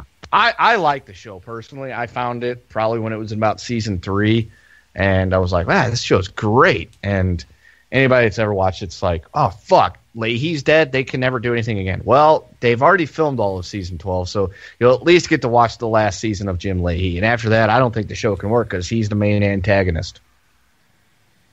Oh, they'll bring in somebody else because it's all about the money. Yeah, they did say they would continue to make the show as long as the fans wanted more, but I don't know. Leahy dead. It's like, dude, who are they going to go up against? His fucking gay boyfriend that they don't talk about? They're gay, but they are. It's a good show. Anyway, guess what turned 30 yesterday? Okay, it's 1987. Mm-hmm. The Princess Bride? No, we're talking video games. Oh. One I'm sure we've all played. Contra? It involved a very famous person who ended up going to jail under dubious circumstances. Michael Jackson's Moonwalker. No, you're close. It's Mike Tyson. Mike Tyson's Punch-Out came out 30 years ago yesterday. On the NES. Okay. But it's no longer called Mike Tyson's Punch-Out. Now when you play it, it's called Punch-Out. Yes, because after Mike Tyson went to jail under dubious circumstances, Nintendo pulled it and re-released it as Punch-Out. And instead of fighting Mike Tyson at the very end of the game, you end up fighting some fucking dork named Mr. Dream. Which is dumb because everyone remembers it as Mike Tyson's Punch-Out. Exactly, yeah, dude. Mike Tyson's Punch-Out was a shit. My friend down the street had it. We'd play it all the time. I never got past Mr. Sandman. That guy would just fucking destroy the shit out of me. But I owned Glass Joe's ass. And so, no shit. I played that game one time and I beat Glass Joe. Well, when you come to Camp Kendo, I have it on my Wii U virtual thing, so you can play the fuck out of it. Yeah. You got a Wii U. I do have a Wii U. It was the special Zelda edition. I bought it because it was the special Zelda edition. Well, and I'm a mark for Zelda. Yeah, I'm a whore for Zelda, dude. They can come out with anything. It's like, take my fucking rupees. Well, I don't like Majora's Mask, but that's a topic for another day. Maybe we'll have like a special roundtable video game discussion for the Patreon. $5 and up. I can hear you taking a drink as you say that. I was really bored waiting for you guys to work, so I polished off a bottle of wine. Good. Wait, a whole bottle? Anyway. Yeah, dude, I got another bottle of mead because I'm like trying different ones because me and my buddy are going to start brewing our own. I'm telling you, man, Viking lifestyle, it's awesome. Nice. God, I have so much character development to write into you for the movie. Like, you're gonna be the greatest thing ever. Dude, I'm telling you, man. Once I get that fucking check from selling that house, I'm coming on a pillage. You know, Herga-Durgan, whatever you sent me the other day, that's going to be like a real shit going through Ohio. Oh, my gosh. Bring it. All right, so my last story is my Jeff story of the week. It's also kind of a Dion story of the week. Are you ready? Ooh, I can dig it. Seal ready to focus on his music again with new album. It's about goddamn time. Well, I've been waiting for a kiss from a rose. I want a hug from a rose, bitch. So your boy Seal, who's famous for Kiss from a Rose and marrying Heidi Klum, who is a spectacular German piece of ass, and they're divorced at this point, said he's going to send out a new album. It's on November 10th. It'll come out. It's a classic hits album titled Standards. And so it's a compilation of well-known songs like Smile, Lucky to Be a Lady, and I've Got You Under My Skin. And so Seal says it seemed like the right time to drop a new album, and then he feels it's an honor and a privilege to sing classic songs. There will also be... broke? Probably. Yeah, let's be honest. Dude, him and Heidi Klum got like 4 kids together. They divorced you, and you know she got like the better end of that fucking split up, and he's got to pay all that child support. And since he's a recording artist, they're probably like, "Oh, she needs $1 million a month child support." It's like, really? Does she really? Do you really need $1 million to raise a kid? My defense in court would be like, look, I don't get my Batman Forever residual checks anymore. I'm fucking broke. Like, just give me a fucking break. Well, she's German and Seal's British, so they probably had European lawyers. They need to get American lawyers, good old American lawyers. Yeah, because clearly there's no Jewish lawyers there because, one, German and British. There was a big deal in the 40s about Jewish people leaving Germany. So they all came to America. So he didn't get a good one of those, and that's why he's probably paying a shitload. Anyway, so Seal's putting out a compilation album where he's going to put out several classic hits, and there'll be some Christmas songs in there as well. So Seal's putting out an album. It's going to be called Standards. It comes out November 10th, so get your pre-orders now. Hey Nick, if you get me a bootleg copy, I'll put each song on the end of an episode each week for however many weeks. Consider it done. Or just episode at the end of the show, you're like, for those of you listening on Stitcher, here's the third song off of Seal's album, Love, and each one is just Kiss from a Rose. Don't tempt me to put Kiss from a Rose back on this episode. Yeah, it's happened. The one time I put it on one of our episodes, I listened to the song like 4 times. It's one of those songs, man. It's one of those songs. It makes me really want to watch Batman Forever. It was one of those times listening to it. Standard. It was one of those times listening to it on Podbean where like I'm sitting there playing whatever I was playing, all of a sudden the show ends and it's like, baby. I was like, what? I literally stopped and like looked at my phone and just like listened to it for a couple of seconds. I was like, wow, they really did it. I'm glad somebody had that thought because shit. I randomly sang it in the middle of the episode. Yep. Like, oh shit. Yep. They actually put it on here. Awesome. Oh, it's a good ass song. I think I have it on cassette somewhere. Nice. And that's all I got. Well, I mean, I feel like that's a good amount to have because we're at the time where it's time to read some fan mail. So I will read the email first because I already have the tab pulled up, and then I'll do Patreon. So let's see. We got quite a few emails. Oh! Yeah. So first off, this comes from Justin Beck. Hey guys, throwing my name in to see if I could still be in episode 100. Which day will it be, by the way? So, Kendo, do you want to tell the fans about what we're doing now? All right, so folks, the episode 100 spectacular is coming up very soon. This is episode 94, and so was that 6 weeks from today? So what we're wanting to do is, because we have a lot of people wanting to be involved in the episode 100 spectacular, so the idea is how are we going to get everybody involved and all that other good stuff. And it's like, all right, so what we got to do is we need to like come up with a list of everybody who wants to be involved, their contact information, and when they'd be available, because we have fans scattered across parts of the globe. We've gotten people from Europe. We got people from all over the lower 48, and I think even in Canada. So we have to have a time frame because I'm on Central Time Zone. These guys are on Eastern. So what's going to happen is you message message Jeff at worldclassbs@mail.com, the best mail. .com. And then Ooh, I like that. I have access to it and whatever, and I'm going to go ahead and collate a list. I will get a hold of you and find out when you're available, and then we will start setting things up, and we'll probably start recording a week or two before episode 100, so that way we can have a better, be able to break things. That way we can break things up. So it's not the four of us and like 85 people. So that way we can like kind of have a little, a few of us and you guys all together. And Jeff and I talked about the other day, what we would do is we would have the episode 100, and then we'd have some people on at the end of it. And then each day we would release the 100.1, 100.2, 100.3 of everybody else involved and, throughout the week. So go ahead and message in when you're available, what time and all that stuff. I will collate a list and we'll go from there. Did I cover Justin Beck, do those things and you can be on episode 100, sir. Justin Beck, we're friends on Facebook. You can just go ahead and message me.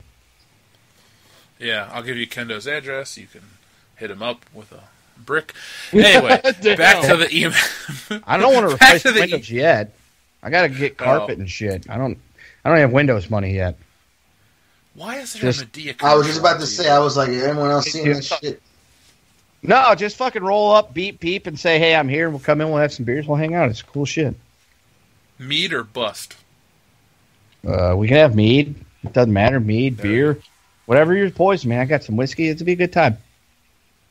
Shit, now I want to come over. You're coming over. So we have... Yeah, eventually. I'm going to get shit-faced with Phil for my birthday this weekend, so expect weird messages from me. Yeah, I expect nothing less. Yeah, dude, I'm hoping for that. I'm just sad I won't have someone, and I won't say his name on air, Nick, try to pull your pants down randomly on camera. And you know what I'm talking about. Yeah, I do. It'll just upset him. Be like, it's more than what I've got. I wasn't ready. Anyway, this comes from Lime Green Hulk. Hey, bullshitters. Here's a brief email after Jeff talked about having a Spider-Man crime film. My mind started racing, so I decided to write a story and email you the idea. So, he said more, but I'm just going to read Chapter 1. So, Chapter 1. So, the movie starts with Spider-Man swinging through the city, chasing a police van. Inside the police van are some bank robbers and Hammerhead. Bank robber that looks like Hammerhead, and then Hammerhead starts shooting at Spider-Man. Spider-Man barely dodges the bullets, then jumps off a pole and lands on the van. Hammerhead shoots through the roof of the van, and Spider-Man dodges the bullets easily using his spider sense.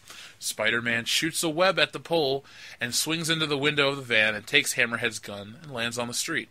Spider-Man jumps on the windshield. He holds up Hammerhead's gun and says, "Missing something?"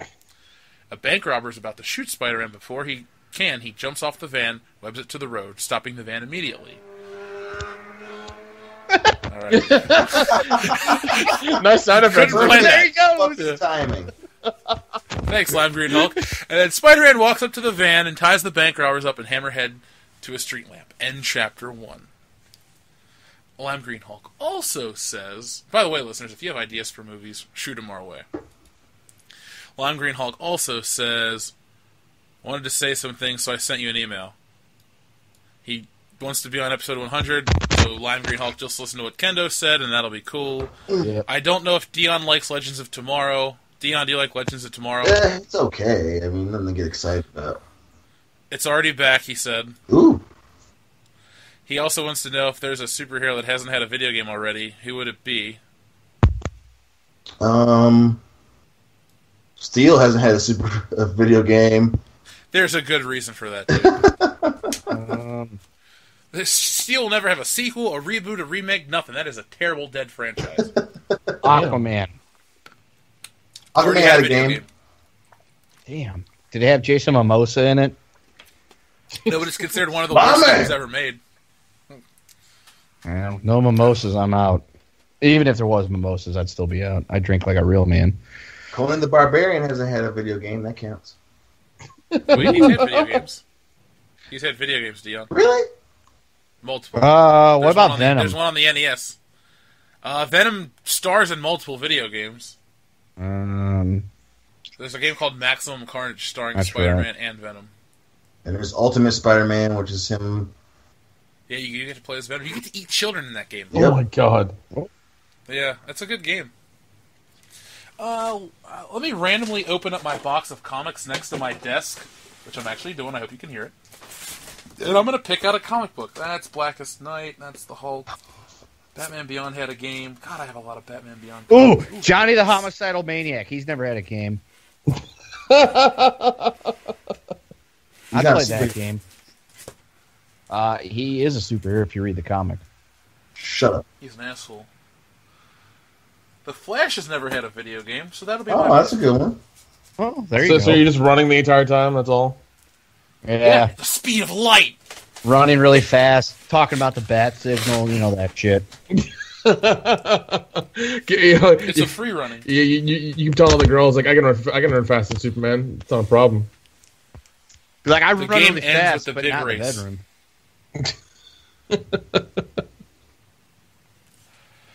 And then fourth, how would you guys feel if the back half of Luke Cage and the first half of Iron Fist was Heroes for Hire? I think that'd be great. Yeah. There should not be a season 2 of Luke Cage or Iron Fist. It should literally be Heroes for Hire. That's what it should be. Bang. Dion, we've agreed on multiple things throughout our friendship.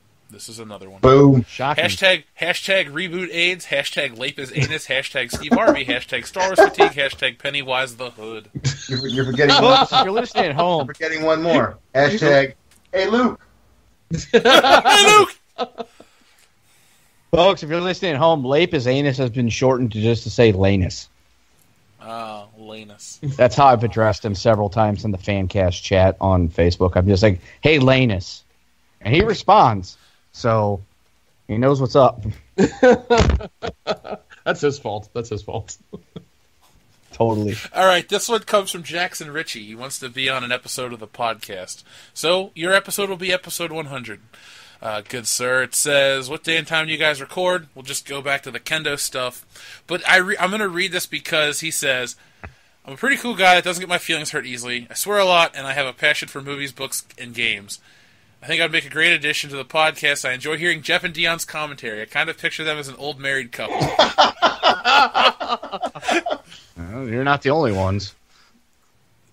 If an old married couple could drink 30 beers apiece and then just go on and on about Spider-Man 4 that never was. The shocker, man! The shocker is the future! Shocker, dude. We also talk about really weird stuff, which we'll talk about off air. Okay, Anthony Perez. Happy birthday, by the way. Actually, yesterday, happy birthday. So happy birthday to you, too, as well. It says, I was stopping by to say, what up, guys? Wish that someday I can be a special guest on your podcast. Anthony, you can be on episode 100. So just message us a time. Listen to what Kendo said and do that, and you'll be on episode 100. Love you guys, and we'll be tuning in this Thursday for the buffoonery. But and here's a joke. I think Kendo may have told me this off air. What do you guys call a second grader with no friends? A Sandy Hook survivor. Yeah. That was one of mine. Another good one is, what punch always knocks out an elementary kid? The Sandy Hook. Jesus. Wow. This comes from Fucking Sam blame Bastion. me. Blame the kid that shot all those people. We'll also add When you you on s- that list, dude. Yeah. Somehow you incepted into his brain and made it happen. I am on record as stating that I've never shot anybody, let alone a child. That's my defense. I've never fired a gun. Wait till you come to Camp Kendo. You can shoot off whatever you... Ooh. I'm gonna have to write that into the script now, where we just go crazy. God damn it, this is gonna be a lot better than I Between me and Father Slice, we have between me and Father Slice, we have a Vegas shooter arsenal. So... Do you have Whatever- a Gatling gun, or could you rent one? there is a place in the area that I'm pretty sure you can pay to fire off an automatic weapon at their gun range. God, I want them to let us use it to shoot down a tree on camera. That I How don't think we crazy can. would that be? But folks, if you donate enough if you donate enough money on Patreon, I would be able to get a federal license to be able to own said automatic firearms, and then donate more so I can purchase one of those firearms, and then we'll videotape Jeff shooting down a tree because there's several on the Camp Kendo estate / Father Slice estate. It's actually his to shoot down because hey, I need firewood. World-class ballistics. So you donate enough money, we can get a federal license to own said firearms. I've got a clean background. Well, I'll buy that firearm, and then Jeff can shoot down a tree and fulfill a childhood fantasy. Yes. Actually, it's like a 5-minute ago fantasy, but close enough. Either Anyway, way. this comes from Sam Bastian. Hi, world-class bullshitters. I listen to you guys all the time. You keep me updated on everything in pop culture. You guys have read some of my YouTube comments and your videos, and I just wanted to take the time to thank you guys. If I wasn't spending all my money at university, I would subscribe to you guys on Patreon. If you ever need anybody to talk Star Wars with, I am always available. Have a world-class day, Sam Bastian. Well, Sam, we always appreciate when people want to subscribe on Patreon, but I understand. We've all been to college. We know what a fucking raping it is on your finances, so don't worry. You'll get through it, it eventually will be over, and you'll be happier. But if you want to come on episode 100 to talk about Star Wars, like You I heard said, what I said. listen to Kendo, you'll be on episode 100. And then we have one more email from Kickin' Kalen. Episode 94 is the title. It says, hello again. I am working backwards listening to your podcast, and I just finished episode 24. It was the Roast Me video. Can you upload your pictures or refer me to the video you did so I can roast the shit out of you guys? Maybe make some fan art too. I posed a question on the Patreon that was never answered. Who would reign supreme? An army of Deadites, Evil Dead, or Battle Droids? Star Wars. Thanks again for giving up part of your Thursday to entertain the masses. From Kalen Webb. Sent via Samsung Galaxy S7 and AT&T 4G LTE smartphone. I like that guy. Don't ever say I don't read the full emails. So what was that question again? Who would reign supreme? An army of Deadites from the Evil Dead or Battle Droids from Star Wars? Deadites. Deadites. Because The battle droids, if you Are take dumb. down their if you take down their command post thing, they go silent. And I got a feeling like Deadites would somehow chew But through when the wiring. do or something. Deadites go to space? yeah, plus you got fucking their Okay, laser. no. But Deadites go if they open the book in space, those Deadites will show up. Where are they gonna go? But Just float around in the here's the goddamn. thing. Ash Yes. with a shotgun and a fucking 72 Oldsmobile took down an army of Deadites. We have battle but he's droids super from space with lasers. Plus, we got droid. Jar Jar Binks. That's all we need. Just give us some droids. Jar Jar Binks took down the droid army. So are you saying Deadites aren't better than Jar No, Jar that Binks? that was Anakin. Jar Jar Yeah, that was Binks. Anakin. He shot the command It's not the center point tower. I was trying to make.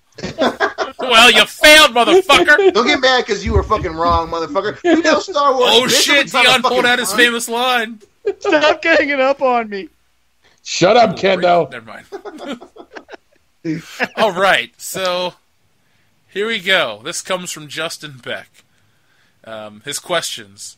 These are the Patreon questions now. Listeners, if you're a $10 and up a month patron, or maybe it's $5, send in questions because that's part of the deal. So Justin Beck, he's got a couple. Let me pick one. Okay, here's a fun one, Nick. You'll love. Halloween themed. Any Halloween trick or treat hijinks you guys have ever done? Ooh. God damn it! Now I want to read the next one too, but I gotta wait till next week. Really? Is it that good? Dion and I would love it if you could change one WrestleMania main event. What would it be? Oh shit! I Yeah, think I that's a know the great one. question. We'd agree on it too. All right, let's see the Halloween one. I don't know. I've done the shaving cream thing. I've done egging. I've done the toilet paper thing. I've done all that dumb shit.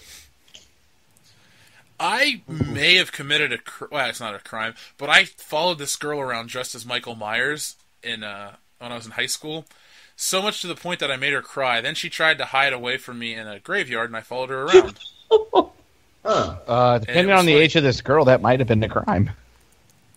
I was underage. She was underage. So, Oh, they're fine. whatever. Yeah. You're fine then. You're good. You're good. Plus, it was 10 years ago. What's the statute of limitation? Oh, you scared somebody. You're fine. But it's Halloween. Everyone deserves. I mean, one to did get scared. you have a knife on you or a fake knife? No, I didn't even touch her. I didn't even get within, like, 50 feet you're of her. fine. Then you're entirely fine. You were entirely fine. Oh, believe me, I know. If I would have been like, "Hey, her body was never found," I wouldn't bring it up on the show. I know a lawyer. We'll get you off. Is it an American lawyer? Because we don't want a European one. God damn it! Does he specialize in bird Those law? are bad. We've already discussed that. Oh, God damn it, Kendo! Watch It's Always Sunny in Philadelphia. I thought you were talking about Harvey Birdman, attorney at law, when you said. No, I'm talking about Charlie Kelly, bird attorney at law. It's better than the Let's see. Tick, and you know how I feel about the Tick. Oh, that's tough because the Tick was great. Let's see, Halloween stuff that I've done. Let's see, we bag snatched one time when we were in high school. Oh my god! Dick. Yeah, we were those kids. And then one time, in junior high, there was this guy that was a total dick, and we hated him. And he was trick or treating by himself, so we got him to like follow into like my friend's garage that he thought was a haunted house, and we fucking beat the shit out of him, gang style. Jesus. That's probably a crime. That's probably a Yeah, I crime. was like, speaking of crimes, We never bullied anybody in junior high again after that. And Oh, he was a bully. Okay, well then, yeah, I'll allow it. yeah, no, he was always like always picking on people and stuff. So we came up with an ingenious plan, which was lure him into the back of the garage, and then 5 of us kicked the fuck out of him, and it worked. Yeah, I'll allow it. That's fine. Jesus, I think of some love other. I mean, other than like the putting condoms on people's doorknobs and stuff like that, I can't think of anything else that I did that was Halloween hijinks. I've never dude. heard of that one. I'd like that. That to me is kind of like really like that's I don't know.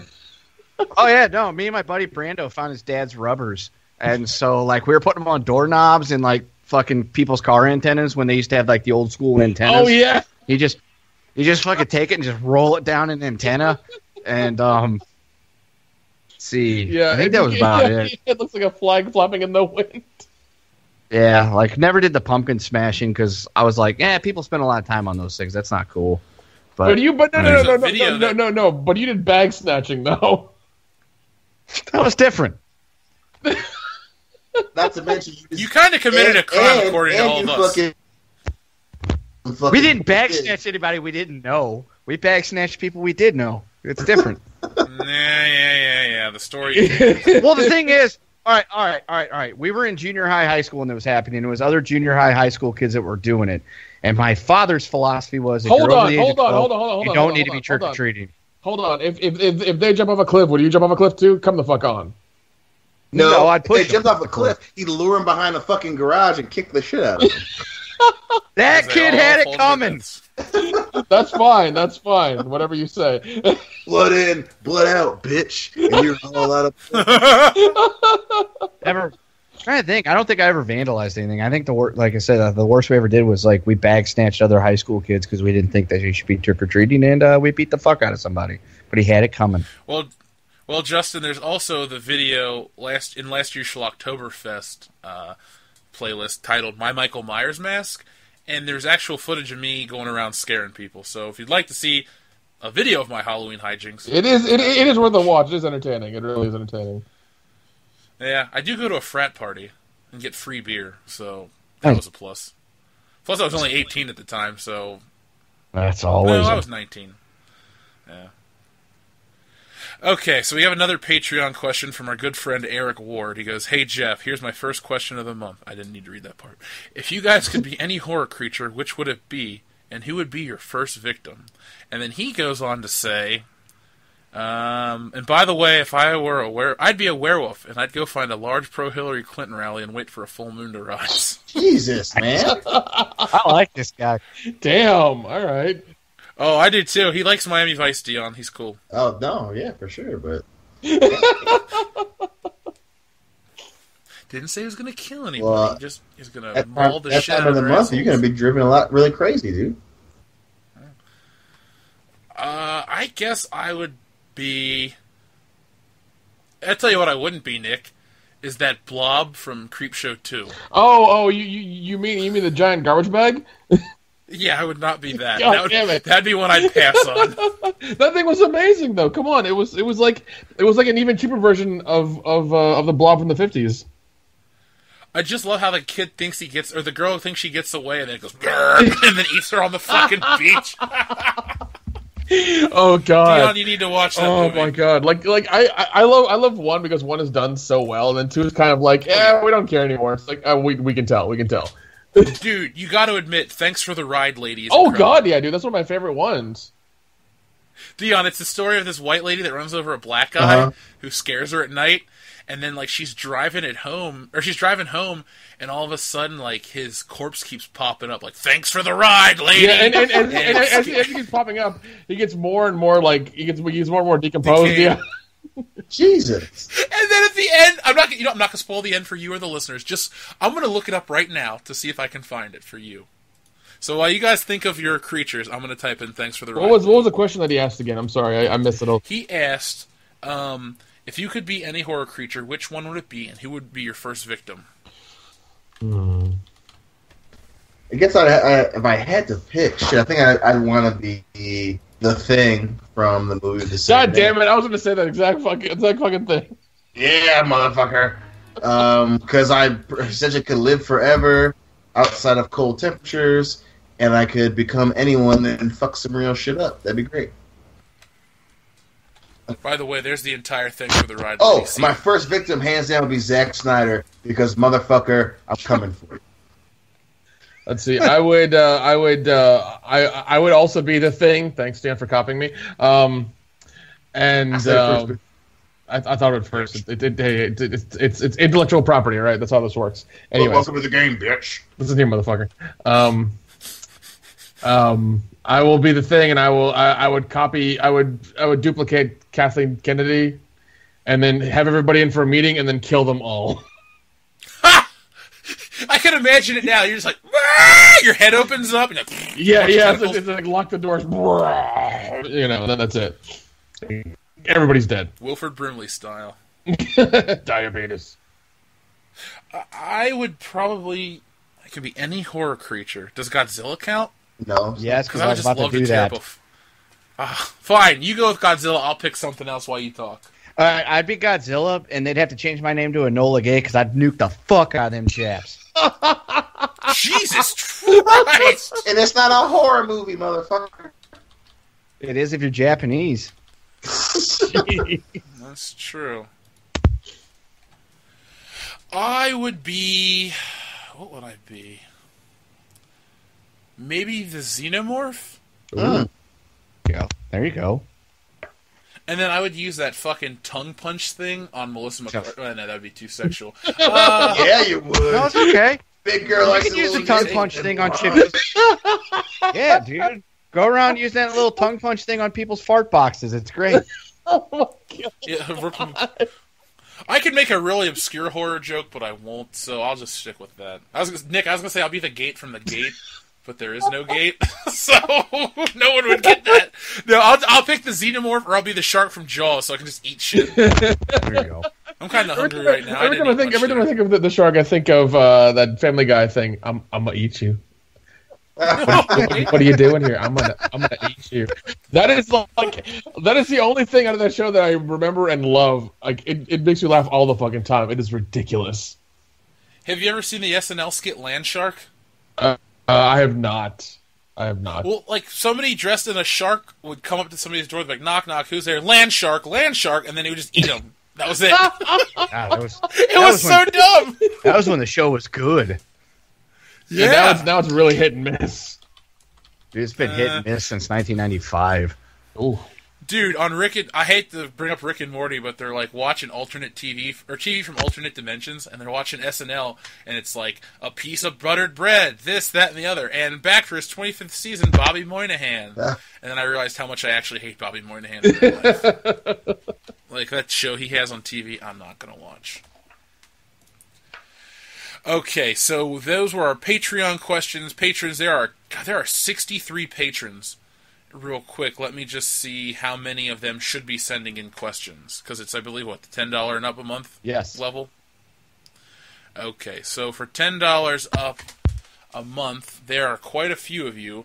So, Brian, wait, actually, okay, yeah, it's 10. Okay, so people that should be sending in questions: Murat Yilmaz, Jonathan Showalter, ROI of Redacted, Kalen Webb, Brian Lape, Back68, and Ethan DeLoach, as well as Eric Ward, Moff Weiskeller, Justin Beck, Sequentially Compact, and Anakin Skywalker. Everyone should, now, at the $25 a month level, you get one a week. At the $15 level, you get 2 a month. And at the $10, you get 1 a month. So, send in your questions. We'd love to answer them. And you see, oh no. John Cena? What? What, he died? Sorry. No, that stupid commercial for Daddy's Home. It has all those guys in it. I was like, oh, and John Cena? Fuck that. I'm not watching it. Anyway, back to the show. Sorry, listeners. Yeah, send in your questions. Yeah. Now, over on YouTube, what do we got from last week's show? Last week's show was a big hit because it had Star Wars in the fucking title. Hey, shit pays the bills, man. Yes, I know. I don't know if I told anybody on the air this, but like I tried to watch A New Hope the other day, and I turned it off because I'm so angry with just the state of entertainment right now. I started noticing things about the special edition version that I hate, like how shitty the CGI on the Sand Troopers truly is. Like I used to be able to overlook it. I did the same thing earlier today. Yeah, this whole thing is really ruining that whole franchise for me as a whole. Like, not even just the new one, just all of it. It's just like I don't care anymore. I want to just bury the movies away in a box for a little while, and once all this shit blows over, I might pull them out. Mm-hmm. All right, so Halo Modder 555. Where the Kendo fan club at? Dude, fucking form that shit up, and I will line up and sign all your Kendo autographs. Nation. I'll sign autographs. I'll sign titties. You fucking put them out there. I'll autograph them. No dicks. No dicks. That's for Dustin. Yeah, I don't sign those. Produce that, motherfucker. No dicks, no ball sacks. Other than that, I'll sign it. Assholes? Dudes or chicks? You don't get to know. You just a random ass appears. I'm not into the buttholes as much as you are, so I'm gonna say no. Loudy is the one that's in the asses. Oh yeah, he eats ass like it's going out of style. From what he says, I doubt he does. Yeah, and then he talks about it in front of his girlfriend, and she's just like, "God damn it, shut up!" Yeah, fuck him. He's so proud. She's like, "My girlfriend's got an ass that I eat." Fuck off, dude. Literally, no one but you cares.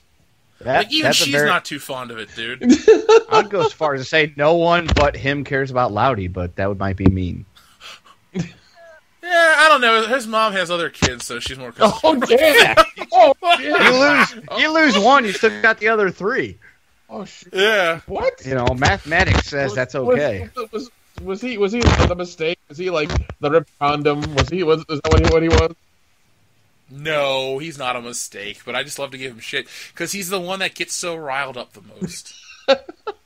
It is easy to pick on Loudy. I've learned that. I don't even know the guy personally. Uh-huh. Let's see. This one guy was talking about James Bond, but he was being a dick, so I'm not going to read his comment. Let's see. Jeremy Burgess. Happy to be a patron, Jeff. Whether you guys admit it or not, I'm very happy you're part of the culture war. We all know that unrestricted political correctness does to entertain. What unrestricted political correctness does to entertainment. It turns into preachy, self-indulgent, progressive trash. I appreciate that all of you are committed to making your opinions heard, even if they go against the grain. Thank you. Yeah, I agree with that. That's kind of why we have the show. Like, originally it was to be like, hey, let's do a podcast for fun, but it turned into that because we're just so tired of bullshit. Oh, God. So tired. And you met someone cool. Yeah. Yeah, Nick, it's nice to get to know you better. Hey? I'm just fucking with you. Yeah, Brian Lape is the man, though. Even though he's extremely anus. Yeah, Lape is anus. He still doesn't know what it means, though. Let's see. Darth Vader. I, the father of Luke Skywalker and Leia Skywalker, are disappointed of Disney for ruining Star Wars for the new generation. All right, Lord of the Sith, please don't show. I'm disappointed in his role playing. Come on, man, you gotta be past that shit by now. Can you just go in the Disney office and just like level it with your mind or whatever? Just go and just do what you've done in some other movies and just start going through with your lightsaber and force powers. Just kill fucking everybody. Yeah, if it turned out... Whip your Volk. Go ahead. No, I was going to say, if it turned out that Darth Vader is actually a real thing and what we watched in Star Wars was a documentary filmed in real time, then I would be totally for that tearing up stuff. But it's a movie. Stop pretending. We can dream, can't we? Whip out your volcano dick and just piss them all over. Fuck 'em up. Ow, I'm out. Let's see. Simone Alderson. Whoa. There's more than one? I've been lied to? The listeners have been lied to? About what? His name's Samoan. There's only supposed to be one. No, it's Simone. Like I think it's a woman's name. You know, like Simone from Pee-wee's Big Adventure. Right, she wants to be an actor or whatever. I stand at corrected. The truck stop. I'm sorry. You know, at the big dinosaur and her Jeez. boyfriend. Yeah. I know them. I know. Quit being an alcoholic, Kendo. God. There's nothing else. Bye-bye! There's nothing else to do around here. Anyway, Simone leaves 2 comments, and they're both good. Says, "Hey, Jeff, there could be more rip-offs of The Empire Strikes Back in this 1-2 Star Wars The Last Jedi and Kylo Ren and New Rey dialogue revealed." So I guess there's a video I haven't even seen yet, so I'll watch that. But then they also go on to say, another rip-off of The Empire Strikes Back now. They're ripping off lines of dialogue. Oh, Jesus. Okay, I gotta look into this. Maybe I'll make that on Monday after I, try to drink myself stupid over the weekend. It's not my fault. He didn't enunciate. Fuck off! Sigzex, when you guys get fan art, that's when you get into the autism meme. Congratulations. What? Thanks. I don't know what that even means. Also, do the fan appreciation video at 10K. It's the old ways. Christ, I miss early YouTube. You fuckers came at the right time, exposing these Hollywood and SJW parasitic bastards and the bullshit they create. It breaks and warms my drunken heart. I think that's the nicest comment we ever got. Now I'm not the only one. Shut up, you're drunk, be quiet. I would love to think that there are people out there that, like, when our podcast comes out, they, like, get a beer and they just, like, prepare themselves. That's kind of... God, I hope so. I really hope so. I used to do that. Let's see. Amelia Ward. I'm old enough to have the distinct pleasure of watching Star Wars, Star Trek, and the Alien/Predator franchises get driven right into the dirt with malice. Oh. It's sad to think that Predator, one of the greatest action movies of all time, kind of sucks outside. Like, everything besides the first one kind of sucks. Like, I'll give the second one, it's okay. The Heat Wave and Danny Glover and Gary Busey and the big sweat stains, it's fine. You're not wrong. The first one's clearly superior. Yeah. Well, no, like, I really do love the Rodriguez one a lot. Like, he did it justice. He did it really well. What, Predator? Yeah. I gotta see it still. Yeah, I like it a lot. I really think he did the franchise justice. The first ones before, like the 2 ones before that, the Versus ones were fucking awful. That's an understatement. God, oh man, like, Jesus, they were horrible. I remember thinking those were going to be epic. They weren't. No, let's see. Piotr Komos. Hey, why don't you guys open a Discord? It's a really dynamic way of managing and talking to your community. As I said, I will look into it because I've heard about it, but I just don't know. I got to look into it, though, but I'll do that. If people want that, if Discord is a new way to interact with our fans, cool. Oh, this is what I wanted to announce at the beginning of the fucking episode, and I forgot to say it. I bought WorldClassBullshitters.com, so in 2018, there will be a World Class Bullshitters website where the podcast will be. There will be a forum. There will be the World Class Bullshitters store. It'll link you to all of our videos. It'll be like our little corner of the internet. And the forums are going to be moderated by us. It's going to be a place for a lot of fun, a lot of great discussions. We may make videos out of the forum topics, so just be prepared for that. And that's not going to cost anybody anything to be a part of that. So, 2018, WorldClassBullshitters.com. Already on the domain. That shit's under lockdown. Buy our shit. Buy our shit. Yeah. That's going to be the homepage. Buy our shit. It'll be like a coffee mug and like one of those nudie pens. It'll be Nick's head plaster like Pamela Anderson's body. One of my favorite gifts of all time was from Father Slice when I was 14. He gave me a nudie pen. God, that guy's great. On his birthday, if we're recording an episode, you should like give him like a nice, like write a speech about him. I will look right now to see what day June 8th falls on next year. Let's see. Childless Weirdo, and I'd like to think this person has their name from a Diversity in Comics video. Oh, yeah. I don't think Kingsman I don't think Kingsman 2 is anywhere near as good as the first one. Cool. I gotta watch them both back to back. I think the second one is good, but not. I don't remember what I said. Which movies are these? Kingsman. It happened again. It happened again. Call Mario for the TKO. We're just gonna let this one happen. Yeah, let it ride. We're at the end of the show. Big thumbs up to Brian Lape for posting the timestamps. By the way, anyone that bitches about the timestamps, we record the show. Yeah, fuck him. But the show goes. I'm working on the show till 2 a.m, so it can be uploaded right away. I'm kind of tired, so that's why I don't put the timestamps in there. Yeah. Plus, if I did, I wouldn't be as in depth as Brian Lape. So instead of complaining to me, just be like, hey. Like, go to Brian Lape's channel and subscribe and help that guy out. And because he's helping to him. us out. And you. Yeah. Yeah, I mean, I leave... I watch the majority of his videos. I leave them all on my computer at night so he can get some views, so... I'm going to do something similar. Oh, listeners, if you want to help us out in that way, we have World Class Bullshitters playlists. Just let them run. Yeah, I made a Star Wars playlist. Yeah, just let them run. Let's see. Michael Wolf. Just found this channel a couple days ago, and it's quickly become my go-to channel for bullshit. You've gained a new subscriber, and I hope you keep up the good work. Thank you, Michael. I like comments like that. They're nice, short, to the point, and very kind. Let's see. What's a good one to close it out? Yeah, Dion. That one. Oh, my gosh. Let's see. Oh, this is just a response to Breadaxe real quick. So, yeah, Breadaxe is how you pronounce it. So he talked about Robotech.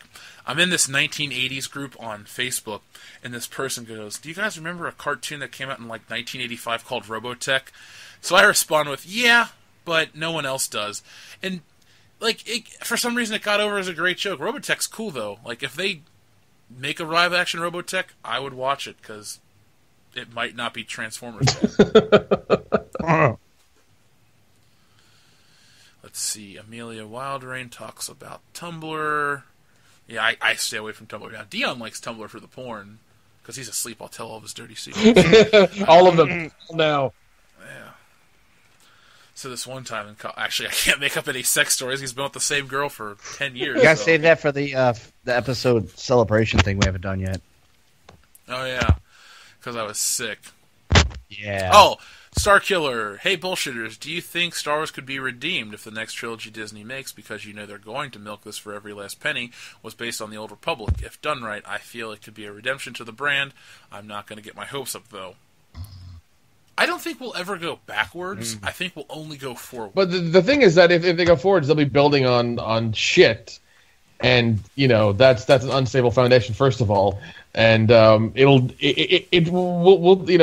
may get to a point where they kind of. I think what will happen is people will get tired of their stuff faster than they'll be able to fix it. That's what I think is going to happen, and they're not going to have time to fix it. By the time they do, nobody's going to care, and they would have sullied the brand. And Star Wars will forever, or for a while, be like that shitty brand that Disney tried to shove down our throats for a while. See, Dion agrees. Yeah, 100%. They're we got a fan named Shrek who wants to meet us in Miami. Well, Shrek, we go to Miami. We've been there once. Oh, I've been there a couple times, but my point is, we've gone there as a group once. We'll definitely go back. Meet us at the Ritz-Carlton. First round of mojitos are on you, but then the rest of the night... Yep. God damn it. Shit, if somebody offered to buy us drinks at the Ritz-Carlton... I would make sure that we pitch the Patreon. Because we spent $96 a person to drink. But no, you have to admit, that was a good fucking date. That was one of the best days of my life. Oh God! We went to Miami Beach. We saw women. It was like a rap video. I know. Then we went to the fucking Ritz-Carlton. It was amazing. Then we went to an awesome dinner, and then we went to a strip club where Phil and Loudy, wasted a lot of money. Dude, just seeing Loudy there, it was like he'd seen boobs for the first time. His face was like a kid in a candy store. I held his fucking wallet. Oh, good thing you did, man, because he would have lost all of his money immediately. What a dork. The The one that threw me off is on that Russian girl. I was like, I want you to take me home and fuck me. I'm like, what? Yep. Like, you can't even touch these women. Like, let alone, what am I going to do? No. Like, go away, lady. You smell weird. Depends on how much it is. No, that's Phil's job. He has the money for that. Like, that's what he does. If He's it's the in resident, if it's in rubles, rupees? if it's in rubles, it's affordable. Oh my god. What if a German stripper came up to you and wanted to be paid in Deutschmarks? I'd be like, bitch, they don't make those things, so. She'd be like, then you're not getting any. Be like, why My don't friend you just Michael fuck- Tandino just so happens to have a thing of unmarked bearer bars. Sorry, that's a Beverly Hills Cop joke no one gets. Be like, why don't you just Okay, here's- fuck me because I'm Aryan and I got a German last name? You know, we can make some beautiful children together that'll take over the Reich. So does the white side of my family, Mueller. So, all right, let's finish this with the last comment from John Kirk. The Collider people really bother me with their stupid excitement and all their theories. Who cares? Well, John Kirk, let me tell you who cares. Stupid people that are just as excited as they are. And don't worry, I'm going to read the rest of your comment. They say that they love these new characters. Why? Why? Why do they like these characters? Because I think C. Zordis said, I'm almost positive they're on Disney's payroll, and God is their fanboy being pathetic. The reviews also contradict themselves. So you see, with Collider and Screen Junkies and a lot of these other channels, they're like basically pay-for-review type of deal. I don't trust them. I don't even subscribe to them because I know the bullshit. Like I made this joke with Nick yesterday, but like I would Uwe Boll some of those dudes. Like, we'll get into the ring and fucking Dude, fight. no. they're Honestly, so if that ever stupid. happens, we are fucking live broad. There's gonna be a pay-per-view goddamn broadcast. I swear to Christ. Yes! $100. Only on the $100 WWE network. to subscribe for 3 hours of Jeff beating the fuck out of these assholes. The thing is, like, we don't really talk about brute force on this channel, but I feel like if all the bullshitters assembled, we could take down any group of people, like, on the internet. Oh yeah, So- definitely. John Campia, one day I will For a look you while in the until eye and tell Dion you what a falls bitch you are. asleep. Well, no, he'll be awake for the fight. It'll be Dan that runs off. He's like, "Sorry guys, inhaler's empty," and then he'll just fuck off and drink something. Yeah, Phil will get winded walking up. Oh, so real quick, we'll finish out with John Kirk's comment. The Force Awakens was just okay as a movie and unimpressive as a Star Wars movie, but they're saying it's their third favorite of the Star Wars movies. Rogue One and Revenge of the Sith were better. The Force Awakens is actually kind of dumb and very boring. Wait, so you're telling me the Collider ranks the Force Awakens over Empire and Jedi? Or any of them? Fuck those people. I can't even get into that. Dion snoring is throwing me the fuck off. So, folks, this has been World Class Bullshitters. God damn it, Dion. This has been episode 94 of World Class Bullshitters. Every Thursday night, we take a dump on the world of pop culture. If you liked this video, give us a thumbs up and make sure your bell notification's on when you subscribe to this channel because we're now your new favorite. If you really love World Class Bullshitters and you got a couple bucks to spare a month, it's like, what, 4 cents a day when you join at the $1 a month level? You can help the channel grow. So if instead of feeding the hungry kids from the Sarah McLachlan commercial, throw it our way and we'll give you shit every week to listen to, watch, be entertained. Yeah, feed a bullshitter. Yeah. Feed us. We like ramen and chicken nuggets. We're very simple, but we want to help you back in return. We're over on every form of social media. We have 2 forms of Facebook, and by the way, we've got a bunch of new people that have joined our Facebook group, so it's really nice to see the discussions with guys like Gordon Abernathy, who's... Gordon, if you'd like me to read your Facebook posts on the show, let me know. I mean, I know you posted them in a public place, but they're kind of personal, so I didn't want to put you on Front Street and make you feel awkward. But I do appreciate all the stuff you've said to us. They're very kind words. And we do read that stuff. So just keep on posting, man. Keep talking to us. The group's just a good, positive place to talk and bullshit. And it's not, when I say it's a good, positive place, it's not one of those, like, everybody's best friends. Like, people post dumb shit, and, we make fun of them for skinning movies. So, yeah, you said it, not me. Yeah, if you do post dumb shit or say something dumb, we will berate you. Just be aware of that. Yeah. We're not gonna. It's not a fucking safe space. We don't have any trolls yet, though. Yeah. We welcome discussion. When we start saying dumb shit, you'll be treated as such. Mm-hmm. Like, if you tell me Beverly Hills Cop 3 is your favorite one, you will be asked to leave. Actually, you will just be forcefully ejected from the group. You've been warned. But anyway, we're also on Twitter at the World Class BS. We're on Instagram. We were on Snapchat, but Phil hasn't Snapchatted in ever. Yeah, nor has he given me, nor do I have like the fucking thing for that, and I don't care. I'd rather like somebody else run that who's actually competent.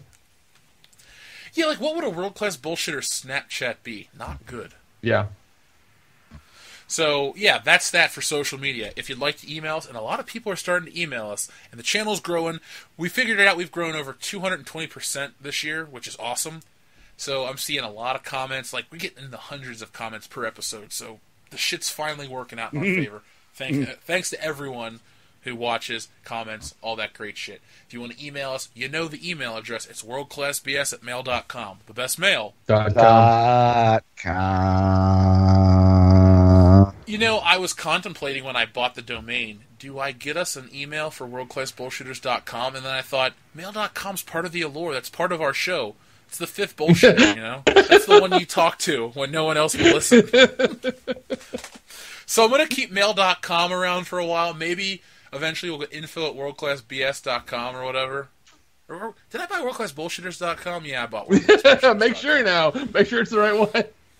Oh, I know that I bought the right one, but I don't remember which one I bought. Don't worry, listeners. You have like 5 months to have to worry about that. It's 2018. Anyway, it's 2.5 months.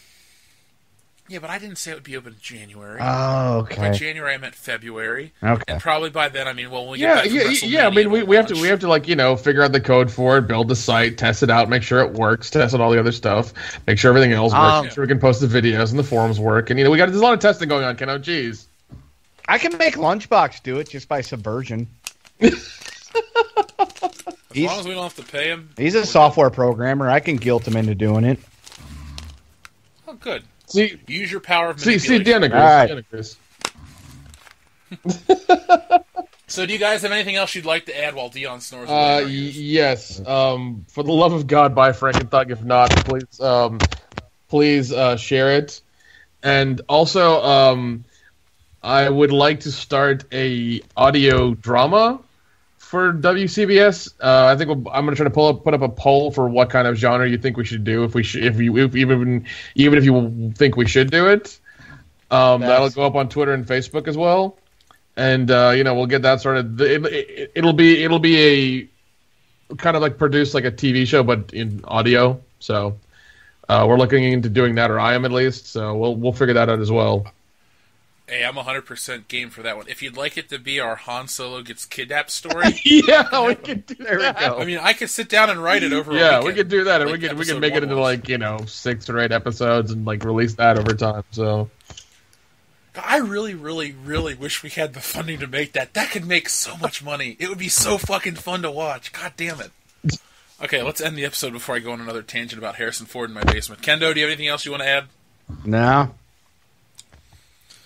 One of these weeks we'll have to get some WCBS game streaming back. Maybe I'll get into it and I'll do like WWE 2K18 or something. Well, I'm hoping to do it next week. Like I'm really hoping to. I just got to get Dion to take off his machine from the account, and I can do it on mine. Hopefully he's awake. Yeah, hopefully he's awake by then. Yeah, that's the point. All right. Well, I've been your host, Jeff Hicks. And I've been the man with the plan and the other original Tan, your favorite neighborhood Samoan, Nick Utam.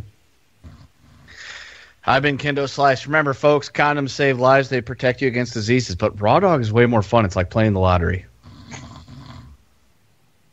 Dion agrees.